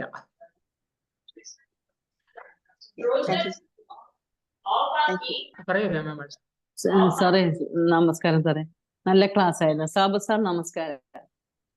സാറിപ്പം പറഞ്ഞല്ലേ, എനിക്ക് ഒരു ഡൗട്ടുള്ള, ഞാനിപ്പം മാംസം തീർത്തും നിർത്തി, മത്സ്യം കഴിക്കുന്നുണ്ട്. അത് നിർത്തിയിട്ട് 4-5 കൊല്ലമായി മാംസം നിർത്തിയിട്ട്. അപ്പൊ എനിക്ക് ബുദ്ധിമുട്ടൊന്നും അങ്ങനെ വലിയ ഫീൽ ചെയ്യുന്നില്ല. അതിനിടയിൽ മൾട്ടി വിറ്റാമിനും പിന്നെ ഇതൊക്കെ കഴിക്കുന്നുണ്ട്, omega-3 ഒക്കെ കഴിക്കുന്നുണ്ട്. അത് കൂടാതെ എനിക്കുള്ള ഡൗട്ട്, ഈ വീഗൻ ആവുക എന്നുള്ളതിന്റെ പറ്റി സാറൊന്ന് പറഞ്ഞുതരാമോ? കാരണം അതിലിപ്പം 3% അമേരിക്കക്കാർ അത് അങ്ങനെയാന്ന് ഇപ്പോ വീഗനായിട്ടാ നിൽക്കുന്ന പറഞ്ഞു. അതിന്റെ ഗുണങ്ങളും അതിപ്പോ കഴിക്കുമ്പോ തേൻ വരെ കഴിക്കാൻ പാടില്ല എന്നാ പറയുന്നത്. അത്രയും അങ്ങോട്ട് അത്രാണ്ട് ഫോളോ ചെയ്യുന്നവരുണ്ടോ? അതിന്റെ ഗുണങ്ങൾ എന്താന്നുള്ള സാർ ഒന്ന് പറഞ്ഞുതരാമോ പ്ലീസ്? അതുപോലെ സാറ് പഴങ്കഞ്ഞി പറഞ്ഞ ചെറുധാന്യങ്ങളും പഴങ്കഞ്ഞിയായിട്ട് തന്നെ അങ്ങനെ തണുപ്പിച്ചിട്ട് തന്നെ കഴിക്കണം എന്നുള്ളതാണ് പറഞ്ഞിരുന്നത്. അപ്പം ഇങ്ങനെയുള്ള കാര്യത്തിനൊന്ന് മറുപടി പറയാ സാർ പ്ലീസ്. ചെറുധാന്യങ്ങളുടെ കാര്യത്തിൽ പൊതുവെ അത് സോക്ക് ചെയ്യുന്നത് നമ്മൾ ഇനീഷ്യലി കുക്ക് ചെയ്യുന്നതിന് മുമ്പ് തന്നെ സോക്ക് ചെയ്യുന്നുണ്ട്. ഓക്കെ, അതിൽ ഫൈബർ കണ്ടന്റ് ഓൾറെഡി കൂടുതലുണ്ട്. എന്നാൽ നമ്മൾ ഈ റെസിസ്റ്റൻസ് സ്റ്റാർച്ച് ഉണ്ടാക്കുന്ന സമയത്ത് അത് സോക്ക് ചെയ്യുന്നത് കൊണ്ട് അതിന്റെ മീൻസ് അതിൻ്റെ ഒരു കവറിങ് വരുവാണ്. അതിലത്തെ ഷുഗർ, ചെറുധാന്യങ്ങളിലത്തെ ഷുഗർ ശരീരത്തിലേക്ക് വരാത്തത് അതിൽ ഫൈബർ കണ്ടന്റ് കൂടുതലുള്ളതുകൊണ്ടാണ്. പക്ഷെ റെസിസ്റ്റൻസ് സ്റ്റാർച്ചിലത്തെ കണ്ടന്റ് വരാത്തത് അതിന്റെ ഷുഗറിന് മുകളിൽ ഒരു കോട്ടിങ് വരുന്നത് കൊണ്ടാണ്. ഈ കോട്ടിങ് വന്നിട്ട് അതിൽ റെസിസ്റ്റ് ചെയ്യുകയാണ് ചെയ്യുന്നത്. അതാണ് ഇത് രണ്ടും തമ്മിലുള്ള ഒരു വ്യത്യാസം. അപ്പൊ അത് മില്ലറ്റ് ഈ രീതിയിലല്ല കഴിക്കേണ്ടത്. മീൻസ് അത് ഫ്രിഡ്ജിൽ വെച്ചിട്ടോ അല്ലെങ്കിൽ അങ്ങനെ കഴിക്കണ്ട. Okay, veg, non veg, vegan, ഇതിനെ പറ്റി കഴിഞ്ഞ സെഷനിലോ ആണെന്ന് എൻ്റെ ഒരു ഓർമ്മ. കഴിഞ്ഞതിന് മുന്നത്തെ സെഷനിലോ, ഇമ്മ്യൂണിറ്റി എടുക്കുന്നതിന് തൊട്ട് മുന്നത്തെ സെഷനിൽ കുറച്ച് ഡീറ്റെയിൽ ആയിട്ട് ഒരു സെഷൻ എടുത്തിട്ടുണ്ടായിരുന്നു. സോ നമ്മുടെ ശരീരത്തിന് ഇന്നതേ പറ്റൂ എന്ന് പറയുന്നത് ഒരു സമയത്ത് മാത്രം. അത് അമ്മമാരോ അച്ഛന്മാരോ കുട്ടികളോട് പറയുന്നത് അവൻ ഇതേ കഴിക്കൂ എന്ന് കുട്ടികളോടല്ല ശരിക്കും പറയുന്നത്, മറ്റുള്ള പാരന്റ്സിനോടാ പറയാ.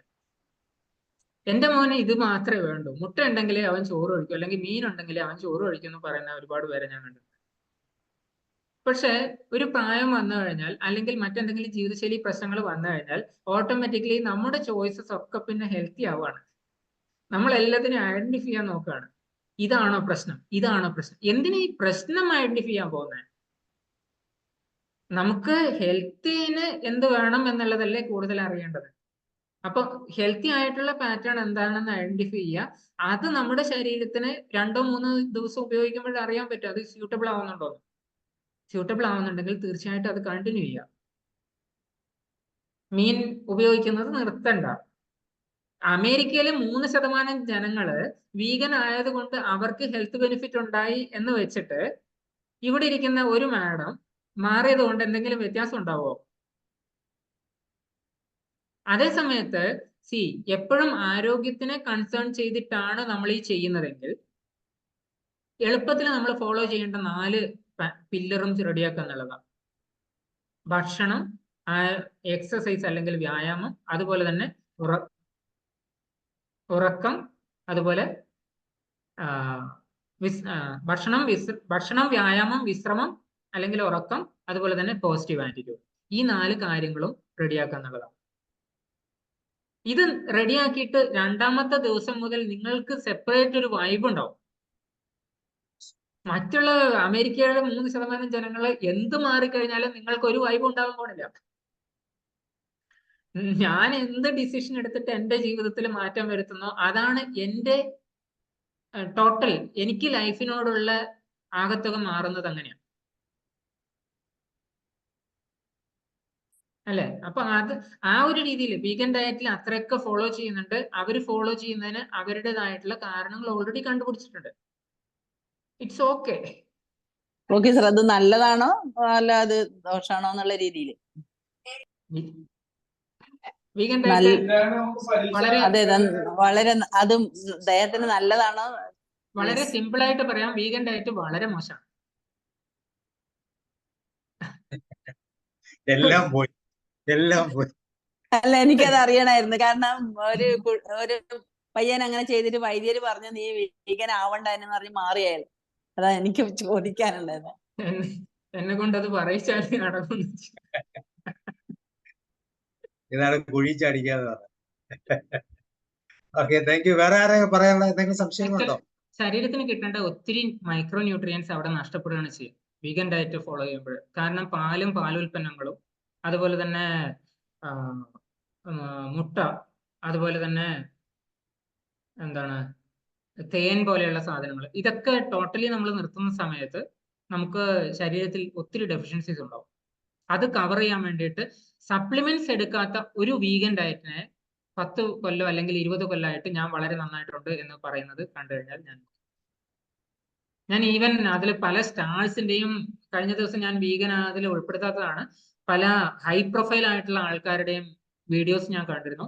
പക്ഷെ അതിലൊക്കെ ഒരാൾ പോലും പറയുന്നില്ല ഞാൻ സപ്ലിമെന്റ് എടുക്കുന്നില്ല, ഞാൻ വെറും വീഗൻ ആണ്, ഞാൻ ഹെൽത്തി ആണെന്ന് പറയുന്നില്ല. It's not possible.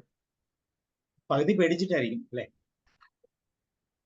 ശരി, ഏറ്റവും ഈസിയസ്റ്റ് ആയിട്ട് പ്രോട്ടീൻസും ഈ പറയുന്ന ഏറ്റവും നമുക്ക് വേണ്ട സാധനങ്ങളെല്ലാം കിട്ടുന്നതിനെ മാറ്റി വെക്കുമ്പോൾ അതിന് അതിൻ്റെതായ ചില കാരണങ്ങളുണ്ട്.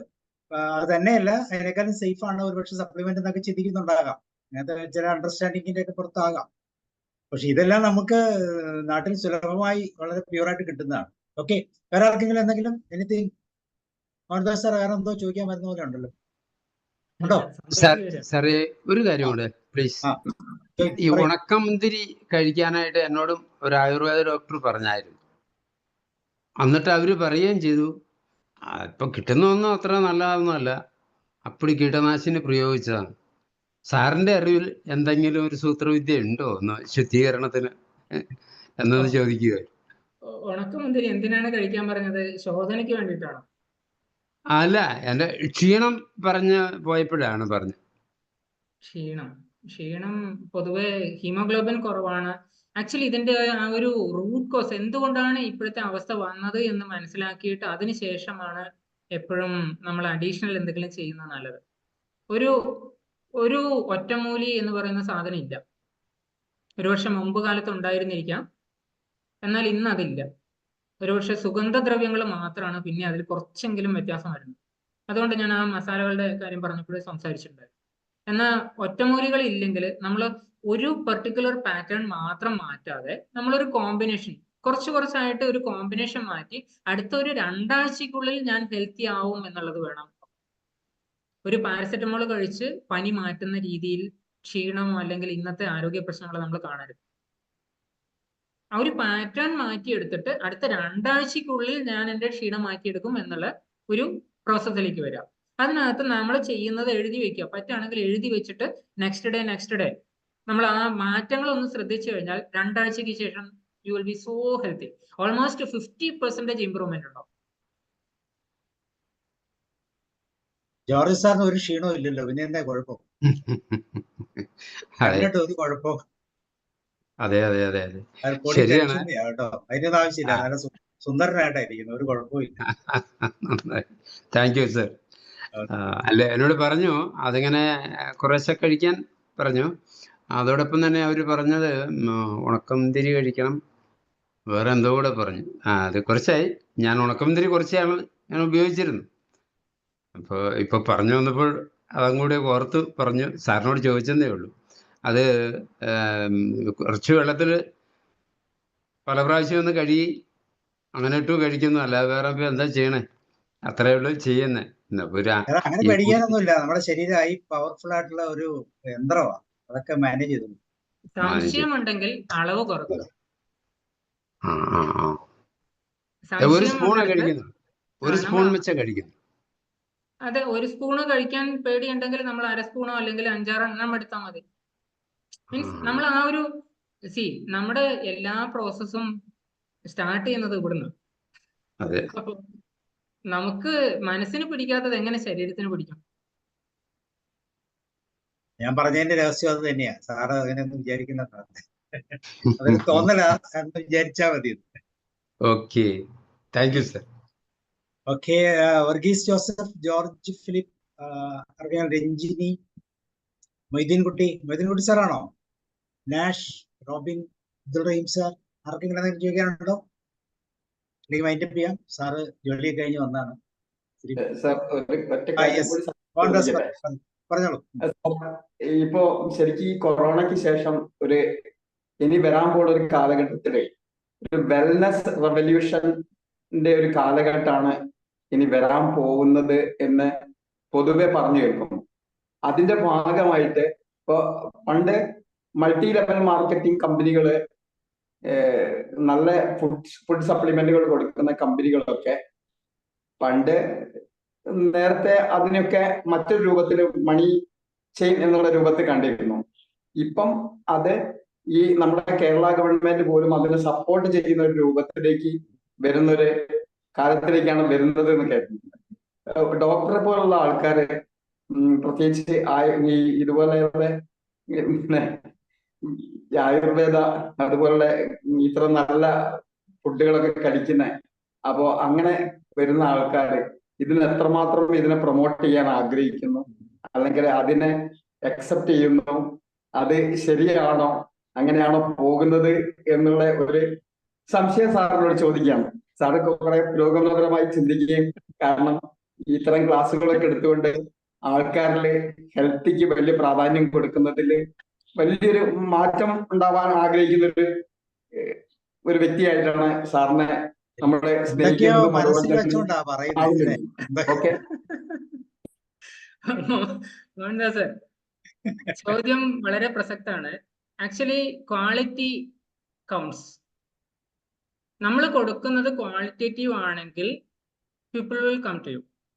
അതിനി മൾട്ടി ലെവൽ ബിസിനസ് ആയിക്കോട്ടെ, അല്ല നോർമൽ ബിസിനസ് ആയിക്കോട്ടെ, എല്ലാ സ്ഥലത്തും ആവശ്യമുള്ള രണ്ട് പ്രധാന കാര്യങ്ങൾ, ഒന്ന് സർവീസ് ആണ്, രണ്ടാമത്തത് ക്വാളിറ്റിയാണ്.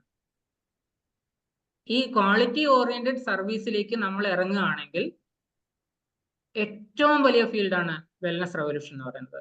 വെൽനസ് റെവല്യൂഷൻ ആ ഒരു രീതിയിൽ തന്നെ ഒത്തിരി കാലം മുമ്പ് തന്നെ, മേ ബി 1990s തന്നെ അതിനെപ്പറ്റി പറഞ്ഞിട്ടുണ്ട്. ഹോൾസൈൻ പിൽസർ ഒക്കെ ആ ഒരു രീതിയിലാണ് അതിനെപ്പറ്റി സൂചിപ്പിച്ചിട്ടുള്ളത്.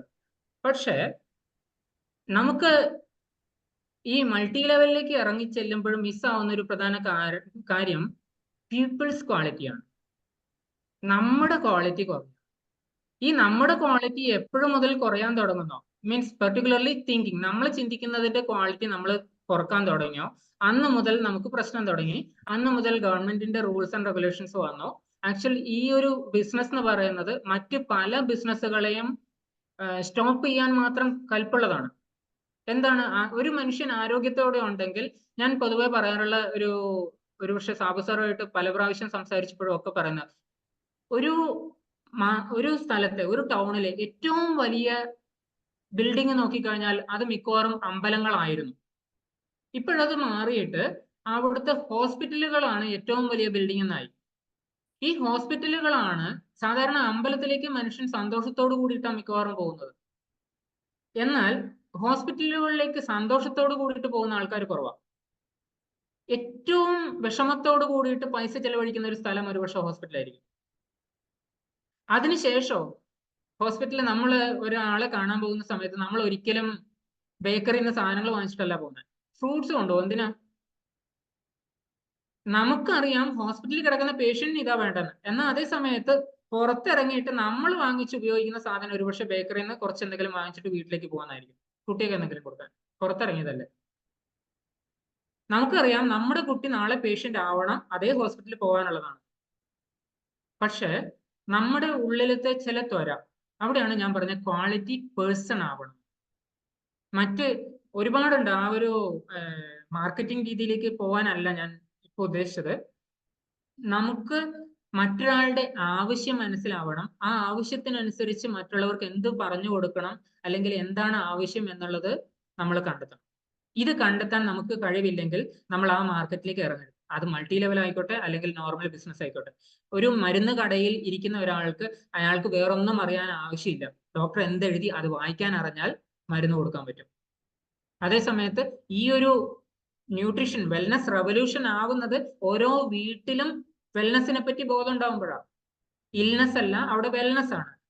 ഒരു വീട്ടിൽ ഞാൻ എപ്പോഴും എല്ലാ സെഷനിലും ഞാൻ പറയുന്നത്, ഒരാള് മാറുകയാണെങ്കിൽ, ഒരാളല്ല, നിങ്ങളും നിങ്ങളുടെ ഭാര്യയും 2 കുട്ടികളും, ഏറ്റവും കുറഞ്ഞത് 4 പേരാണ് മാറുന്നത്. ഈ 4 പേരുടെ മാറ്റം ഒരു സൊസൈറ്റിയിലേക്കാണ് നാളത്തേക്ക് മാറുന്നത്. ജസ്റ്റ് അവിടെ നിർത്തരുത്. നമ്മൾ ആ ഒരു പാറ്റേൺ നമുക്ക് വേണ്ടിയിട്ടാണ് ചെയ്യുന്നതെന്ന് ആലോചിച്ചിട്ട് മുന്നോട്ട്. മറ്റ് പല ബിസിനസ്സുകളുണ്ട്. ഒരു ബിസിനസ് അപ്രോച്ചിലേക്ക് ഈ ഒരു സെഷനെയോ അല്ലെങ്കിൽ നമ്മുടെ വെൽനെസ്സിനെയോ കൊണ്ടുവരരുത്. സാർ പറഞ്ഞ ഒറ്റ കാര്യം കൂടെ ആഡ് ചെയ്യാൻ പോവാണ്. കാരണം എന്താ പറയുക, ഹെൽത്ത്, വെൽത്ത്, ഹാപ്പിനെസ്, ഇതോടൊപ്പം തന്നെ മെന്റലി ഹെൽത്ത് എന്ന് പറയുന്നത് ഈ റെവല്യൂഷനിൽ അത്യാവശ്യമായ ഒരു കാര്യമല്ലേ. കാരണം ഇതൊക്കെ ഉണ്ടായെങ്കിലും ഈ മെന്റൽ ഹെൽത്ത് എന്നുള്ളത് വലിയൊരു കാര്യമാണ് സാർ. അതും കൂടി മാറ്റം വന്നെങ്കിലല്ലേ ഇതിൻ്റെ പൂർണ്ണമാകുന്നുള്ളൂ അങ്ങനെ അല്ലേ ചിന്തിക്കേണ്ടത് എന്നുള്ളൊരു ചോദ്യം കൂടി സാറിനോട് ചോദിക്കാം. Thank you sir. Mental health തീർച്ചയായിട്ടും ആവശ്യമാണ്. നിങ്ങൾ പോകുന്ന ബസ്സിലത്തെ ഡ്രൈവർ നല്ല മാനസികാവസ്ഥയിലല്ല ഓടിക്കുന്നതെങ്കിൽ എത്ര പേര് ആ വണ്ടിയിൽ കയറും? നിങ്ങൾ പോകുന്ന ടീം, നിങ്ങൾ പോകുന്ന വീട്, നിങ്ങൾ ലീഡർ ആയിരിക്കുന്ന ആ ഒരു കമ്മ്യൂണിറ്റി, ചെറിയ കമ്മ്യൂണിറ്റി, അതിനകത്ത് നിങ്ങളുടെ മാനസികാവസ്ഥ നല്ലതല്ലെങ്കിൽ നേരത്തെ പറഞ്ഞ ഷുഗർ ക്രഷ് തന്നെ കൂട്ടിക്കും. അതൊരു ഗെയിമിന്റെ പേരാണ്.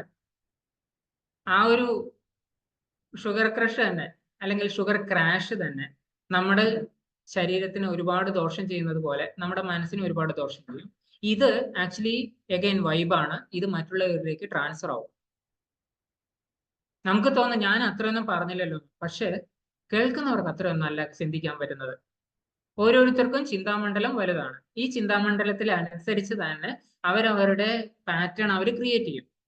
ഞാൻ ചിന്തിക്കാത്ത കാര്യം അവൻ ചിന്തിച്ചെടുത്ത് ഉണ്ടാക്കി പറയുന്ന നോക്കിയെന്ന് നമ്മൾ പറയുകയും ചെയ്യും. പോസിറ്റീവ് മെന്റൽ ഹെൽത്ത് എന്ന് പറയുന്നത് നമ്മുടെ ഉള്ളിൽ നിന്ന് വേണം തുടങ്ങാൻ. നമ്മുടെ ശരീരം ഈ ഒരു ഡ്രസ്സ് മാത്രമല്ലേ, നമ്മുടെ മനസ്സിന് മുകളിലുള്ള ഒരു ഡ്രസ്സ് മാത്രമാണ്. അപ്പൊ ഈ ശരീരത്തിനെ തേച്ച് കുളിപ്പിച്ചാൽ മാത്രം പോരാ. നമ്മുടെ മനസ്സിനെ നല്ല രീതിയിൽ കൊണ്ടുവന്നില്ലെങ്കിൽ എങ്ങനെ അത് പോസിബിൾ ആവും? ഇതൊക്കെ ശരിക്കും നിങ്ങൾ എങ്ങനെയാണ് എന്ന് മനസ്സിലാവാൻ ഏറ്റവും ബെസ്റ്റ് നിങ്ങളെ കാണുന്ന നിങ്ങളുടെ വീട്ടിലുള്ളവരോട് ചോദിക്കാം. നമുക്ക് ഇമ്പ്രൂവ് ചെയ്യാനുള്ള ഏറ്റവും നല്ല മെത്തേഡ് അതായിരിക്കും. ഞാൻ ഇന്നലെ കേട്ട ഒരു ഓഡിയോയില് പറഞ്ഞൊരു പ്രധാനപ്പെട്ട കാര്യം ഇതായിരുന്നു. നമ്മൾ കണ്ണാടി നോക്കുന്ന സമയത്ത് തീർച്ചയായിട്ടും നമ്മുടെ മുഖം തന്നെയാണ് കാണുന്നത്. പക്ഷെ നമ്മൾ ജനലിൽ കൂടി പുറത്തേക്ക് നോക്കുമ്പോൾ നമുക്ക് എല്ലാം കാണാൻ പറ്റും. കാരണം എന്താണ്? കണ്ണാടിക്ക് പിന്നില് സിൽവർ കോട്ടിംഗ് ഉണ്ട്, അല്ലെങ്കിൽ ആ ഒരു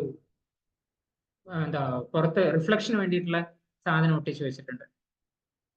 അതേ സമയത്ത് ജനലിൽ അതില്ല. നിങ്ങളുടെ പിന്നിലത്തെ ആ ഒരു കോട്ടിംഗ് എടുത്തു കളഞ്ഞാൽ മാത്രമേ നിങ്ങളുടെ കാഴ്ച പൂർണ്ണമാവൂ. അല്ലെങ്കിൽ നിങ്ങളെ തന്നെ ആയിരിക്കും. നിങ്ങളുടെ ഉള്ളിൽ എന്താണോ അതാണ് നിങ്ങൾ ആദ്യം കാണുന്നത്. ഒരു വീഡിയോ ഇപ്പൊ റീസെന്റ് കണ്ടത്, നിങ്ങൾ എന്താണെന്ന് നിങ്ങൾ കാണുന്നുണ്ട്, ഞാൻ എന്താണെന്ന് ഞാനും കാണുന്നുണ്ട്. എന്നാൽ അതിന്റെ ഒന്നിച്ച് തന്നെ നിങ്ങൾ കാണുന്ന ഞാൻ മാത്രമല്ല, നിങ്ങളെ അറിയുന്ന ഞാൻ കൂടിയാണ് എന്ന് പറയുന്ന ഒരു ഡയലോഗ്. വളരെ കോംപ്ലിക്കേറ്റഡ് ആയിട്ടുള്ള ഒരു ഡയലോഗാണ്. ബട്ട് അതിൽ അത്രമാത്രം കാര്യങ്ങളുണ്ട്. ജസ്റ്റ് ഒരു വീഡിയോ കാണുന്ന ഒരാളും അതേ സമയത്ത് ലൈവ് പ്രോഗ്രാം കണ്ടക്ട് ചെയ്യുന്ന ഒരാളും തമ്മിലുള്ള വ്യത്യാസം അവിടെയാണ്. ലൈവ് പ്രോഗ്രാമിൽ എന്നെ കാണുന്ന നിങ്ങൾ ആരൊക്കെയുണ്ടോ അവരെയൊക്കെ എനിക്ക് കാണാൻ പറ്റുന്നുണ്ട്. അതിനനുസരിച്ച് എനിക്ക് പ്രവർത്തിക്കാനും വർത്താനം പറയാനും പറ്റുന്നുണ്ട്. അതേ സമയത്ത് ഒരു സെഷൻ യൂട്യൂബിന് വേണ്ടിയിട്ട് മാത്രം ചെയ്ത ഒരു സെഷൻ ആണെന്ന് വിചാരിച്ചു. ആ സെഷനിൽ ഞാൻ ആരെയും കാണുന്നില്ല. അപ്പൊ എന്നെ കാണുന്ന ആരും മുന്നിൽ ഇല്ലാത്തത് കൊണ്ട് തന്നെ എന്റെ സെഷന്റെ എഫക്റ്റീവ്നെസ് കുറയും. ജസ്റ്റ് ഞാനൊരു ഇതിനു വേണ്ടിയിട്ട് പറഞ്ഞതല്ല, ഇറ്റ്സ് ട്രൂ, ഒരു ഫാക്റ്റ് ആണ്. നമ്മുടെ കണ്ണാടി, നമ്മുടെ മനസ്സിന്റെ പിന്നിലുള്ള ആ കണ്ണാടിയുടെ മുഴുവൻ ഒന്ന് പായ്ച്ച് തേച്ച് വൃത്തിയാക്കി വെച്ച് കഴിഞ്ഞാൽ കുറെ കൂടി ശുദ്ധം. ആ കണ്ണാടി കൂടെ ലോകത്തെ കൂടെ കാണാൻ പഠിക്കണം അല്ലേ? പറ്റും. ഓക്കെ, നാളെ നമുക്ക് തിരുക്കുറളാണ്. പുതിയൊരു അവയർനെസ് പാർട്ട് നമ്മൾ സ്റ്റാർട്ട് ചെയ്തതാണ് കഴിഞ്ഞ ആഴ്ച മുതൽ. ഓക്കെ, അപ്പൊ താങ്ക് യു സനൽ സാർ. വേറെ ആർക്കും ചോദിക്കാനില്ല?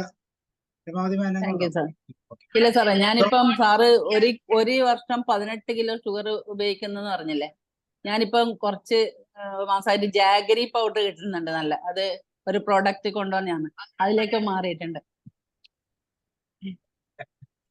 നല്ലൊരു പരീക്ഷണ വസ്തുവാണ് എന്ന് പറയൂ അല്ലേ? Thank you, good night. Okay, അപ്പൊ താങ്ക് യു ഗുഡ് നൈറ്റ്. ഒരു മിനിറ്റ്, സാബു സാർ നേരത്തെ വിളിച്ചിരുന്നു. നമ്മള് ക്ലാസ് കേൾക്കേണ്ടടുത്ത് കുറച്ച് ബ്രേക്ക് ആയി തോന്നുന്നുണ്ട്. അപ്പൊ ഞാൻ കേട്ടപ്പോ കുറെ പോഷക മൂല്യത്തിന്റെ കമ്മി കൊണ്ട് മുടി കൊഴിച്ചില് അകാല നിരയൊക്കെ വരുന്നുണ്ട്. ആ ഭാഗം ഒന്നുകൂടി വിശദീകരിക്കാവോ? നമ്മുടെ ശരീരത്തില് മൈക്രോ ന്യൂട്രിയൻസിന്റെ അളവുണ്ട്. ഈ അളവ് പലതരത്തിലുള്ള മൈക്രോ ന്യൂട്രിയൻസ്, വിറ്റമിൻസും മിനറൽസും ആയിട്ട് വളരെ ചെറിയ അളവിൽ മാത്രം ആവശ്യമുള്ളത് കുറേ ഉണ്ട്. ഈ അളവൊക്കെയാണ് പ്രോട്ടീനുകളുടെ കോമ്പിനേഷനിൽ വരുന്ന സമയത്ത്, പലതരത്തിലുള്ള അമിനോ ആസിഡുകളുമായിട്ട് കമ്പൈൻ ചെയ്യുന്ന സമയത്ത് അത് ശരീരത്തിന്റെ രൂപം, ഭാവം, പ്രകൃതി, അതുപോലെ തന്നെ സ്ട്രക്ചർ, കളർ ഒക്കെ കൊടുക്കുന്നത്. ഇത് ഏതെങ്കിലും ഒരു പെർട്ടിക്കുലർ മൈക്രോ ന്യൂട്രിയന്റ് കുറഞ്ഞു കഴിഞ്ഞാൽ ശരീരത്തിനറിയാം ആദ്യം ഇത് എവിടെ ആവശ്യമുള്ളത്. അപ്പൊ ആദ്യം ആവശ്യമുള്ളിടത്തേക്ക് മാത്രം ആ ന്യൂട്രിയന്റിനെ കൊണ്ടുപോകും. അത്യാവശ്യമുള്ള ലീസ്റ്റ് എഫക്റ്റഡ് ആയിട്ടുള്ള കാര്യങ്ങളിലേക്ക് അതിനെ വേണ്ടാന്ന് വയ്ക്കും. അതാണ് ഞാൻ നേരത്തെ പറഞ്ഞ കാലം തെറ്റി പെയ്യുന്ന മഴ പോലെ ഇന്നിപ്പോ കാലം തെറ്റിയിട്ട് ഒരുപാട് സംഭവങ്ങൾ വരുന്നുണ്ട്, ഇൻക്ലൂഡിങ് മുടികൊഴിച്ചിലും അല്ലെങ്കിൽ അകാല നര അങ്ങനെ തുടങ്ങിയിട്ട് പല സംഭവങ്ങളും വരുന്നതൊക്കെ ഇതിന്റെ പാറ്റേൺ ആയിരിക്കും. ഇത് ജനറ്റിക് ആയിട്ടുള്ള എഫക്റ്റും ഉണ്ട്. പക്ഷെ ജനറ്റിക് എന്നുള്ളതിൽ കൂടുതലായിട്ട് മൈക്രോ ന്യൂട്രിയൻസ് അതിന്റെ ജനറ്റിക് എക്സ്പ്രഷനെ പൂർണ്ണമായിട്ട് പുറത്തേക്ക് കാണിക്കാൻ വേണ്ടി ഹെൽപ്പ് ചെയ്യുന്ന സാധനങ്ങളാണ്. അവിടെയാണ് ഒരു കംപ്ലീറ്റ് ന്യൂട്രീഷൻ മെത്തേഡ് എപ്പോഴും നമ്മുടെ ശരീരത്തിന് ഗുണം ചെയ്യുന്നത്. ഞാൻ പെർട്ടിക്കുലർലി ഒരു അകാല നരയോ അല്ലെങ്കിൽ ഒരു മുടികൊഴിച്ചിലിനെയോ അല്ല പറയുന്നത്, ഇതുകൊണ്ടുണ്ടാവുന്ന പല കാര്യങ്ങളും. കാരണം കാൽസ്യം, അതുപോലെ തന്നെ സിങ്ക്, അതുപോലെ വൈറ്റമിൻ ഡി, അയൺ, ഈ 4 സാധനങ്ങൾ മുടിയെ സംബന്ധിച്ച് വളരെ ഇമ്പോർട്ടൻ്റ് ആണ്. എന്നാൽ നിങ്ങൾ കഴിക്കുന്ന കാൽസ്യം നിങ്ങളുടെ എല്ലിന് പോലും തികയുന്നില്ലെങ്കിൽ എല്ലിന്റെ വർക്ക് ആദ്യം നടക്കും. കാരണം എല്ലില്ലെങ്കിൽ തലയേ ഇല്ല. ഇത് അറ്റ്ലീസ്റ്റ് മുടിയില്ലെന്ന് മാത്രമല്ലേ ഉള്ളൂ, അത് ഒഴിവാക്കാൻ പറയും. അങ്ങനെയുള്ള ഒരു മെത്തേഡ് ഇതെല്ലാവർക്കും ഇതേ രീതിയിൽ വരണമെന്നില്ല. ചില ആൾക്കാർക്ക് എല്ലിന് പകരം അത് ബ്ലഡിൽ തന്നെ എപ്പോഴും നിലനിർത്തുന്ന ഒരു രീതി കൊണ്ടുവന്നു കഴിഞ്ഞാൽ ഓട്ടോമാറ്റിക്കലി എല്ല് പൊട്ടിയിട്ട് ഓസ്റ്റിയോപോറോസിസ് പോലെയുള്ള പ്രശ്നങ്ങളിലേക്ക് എത്തും. Depends on individual to individual. Moideen sir, okay. Okay, thank you. Okay, sir, thank you once again. The first Thank you, sir. Good night. where an airline crew member has been. Okay, thank you. Thank you, sir, once again. Thank you and good night.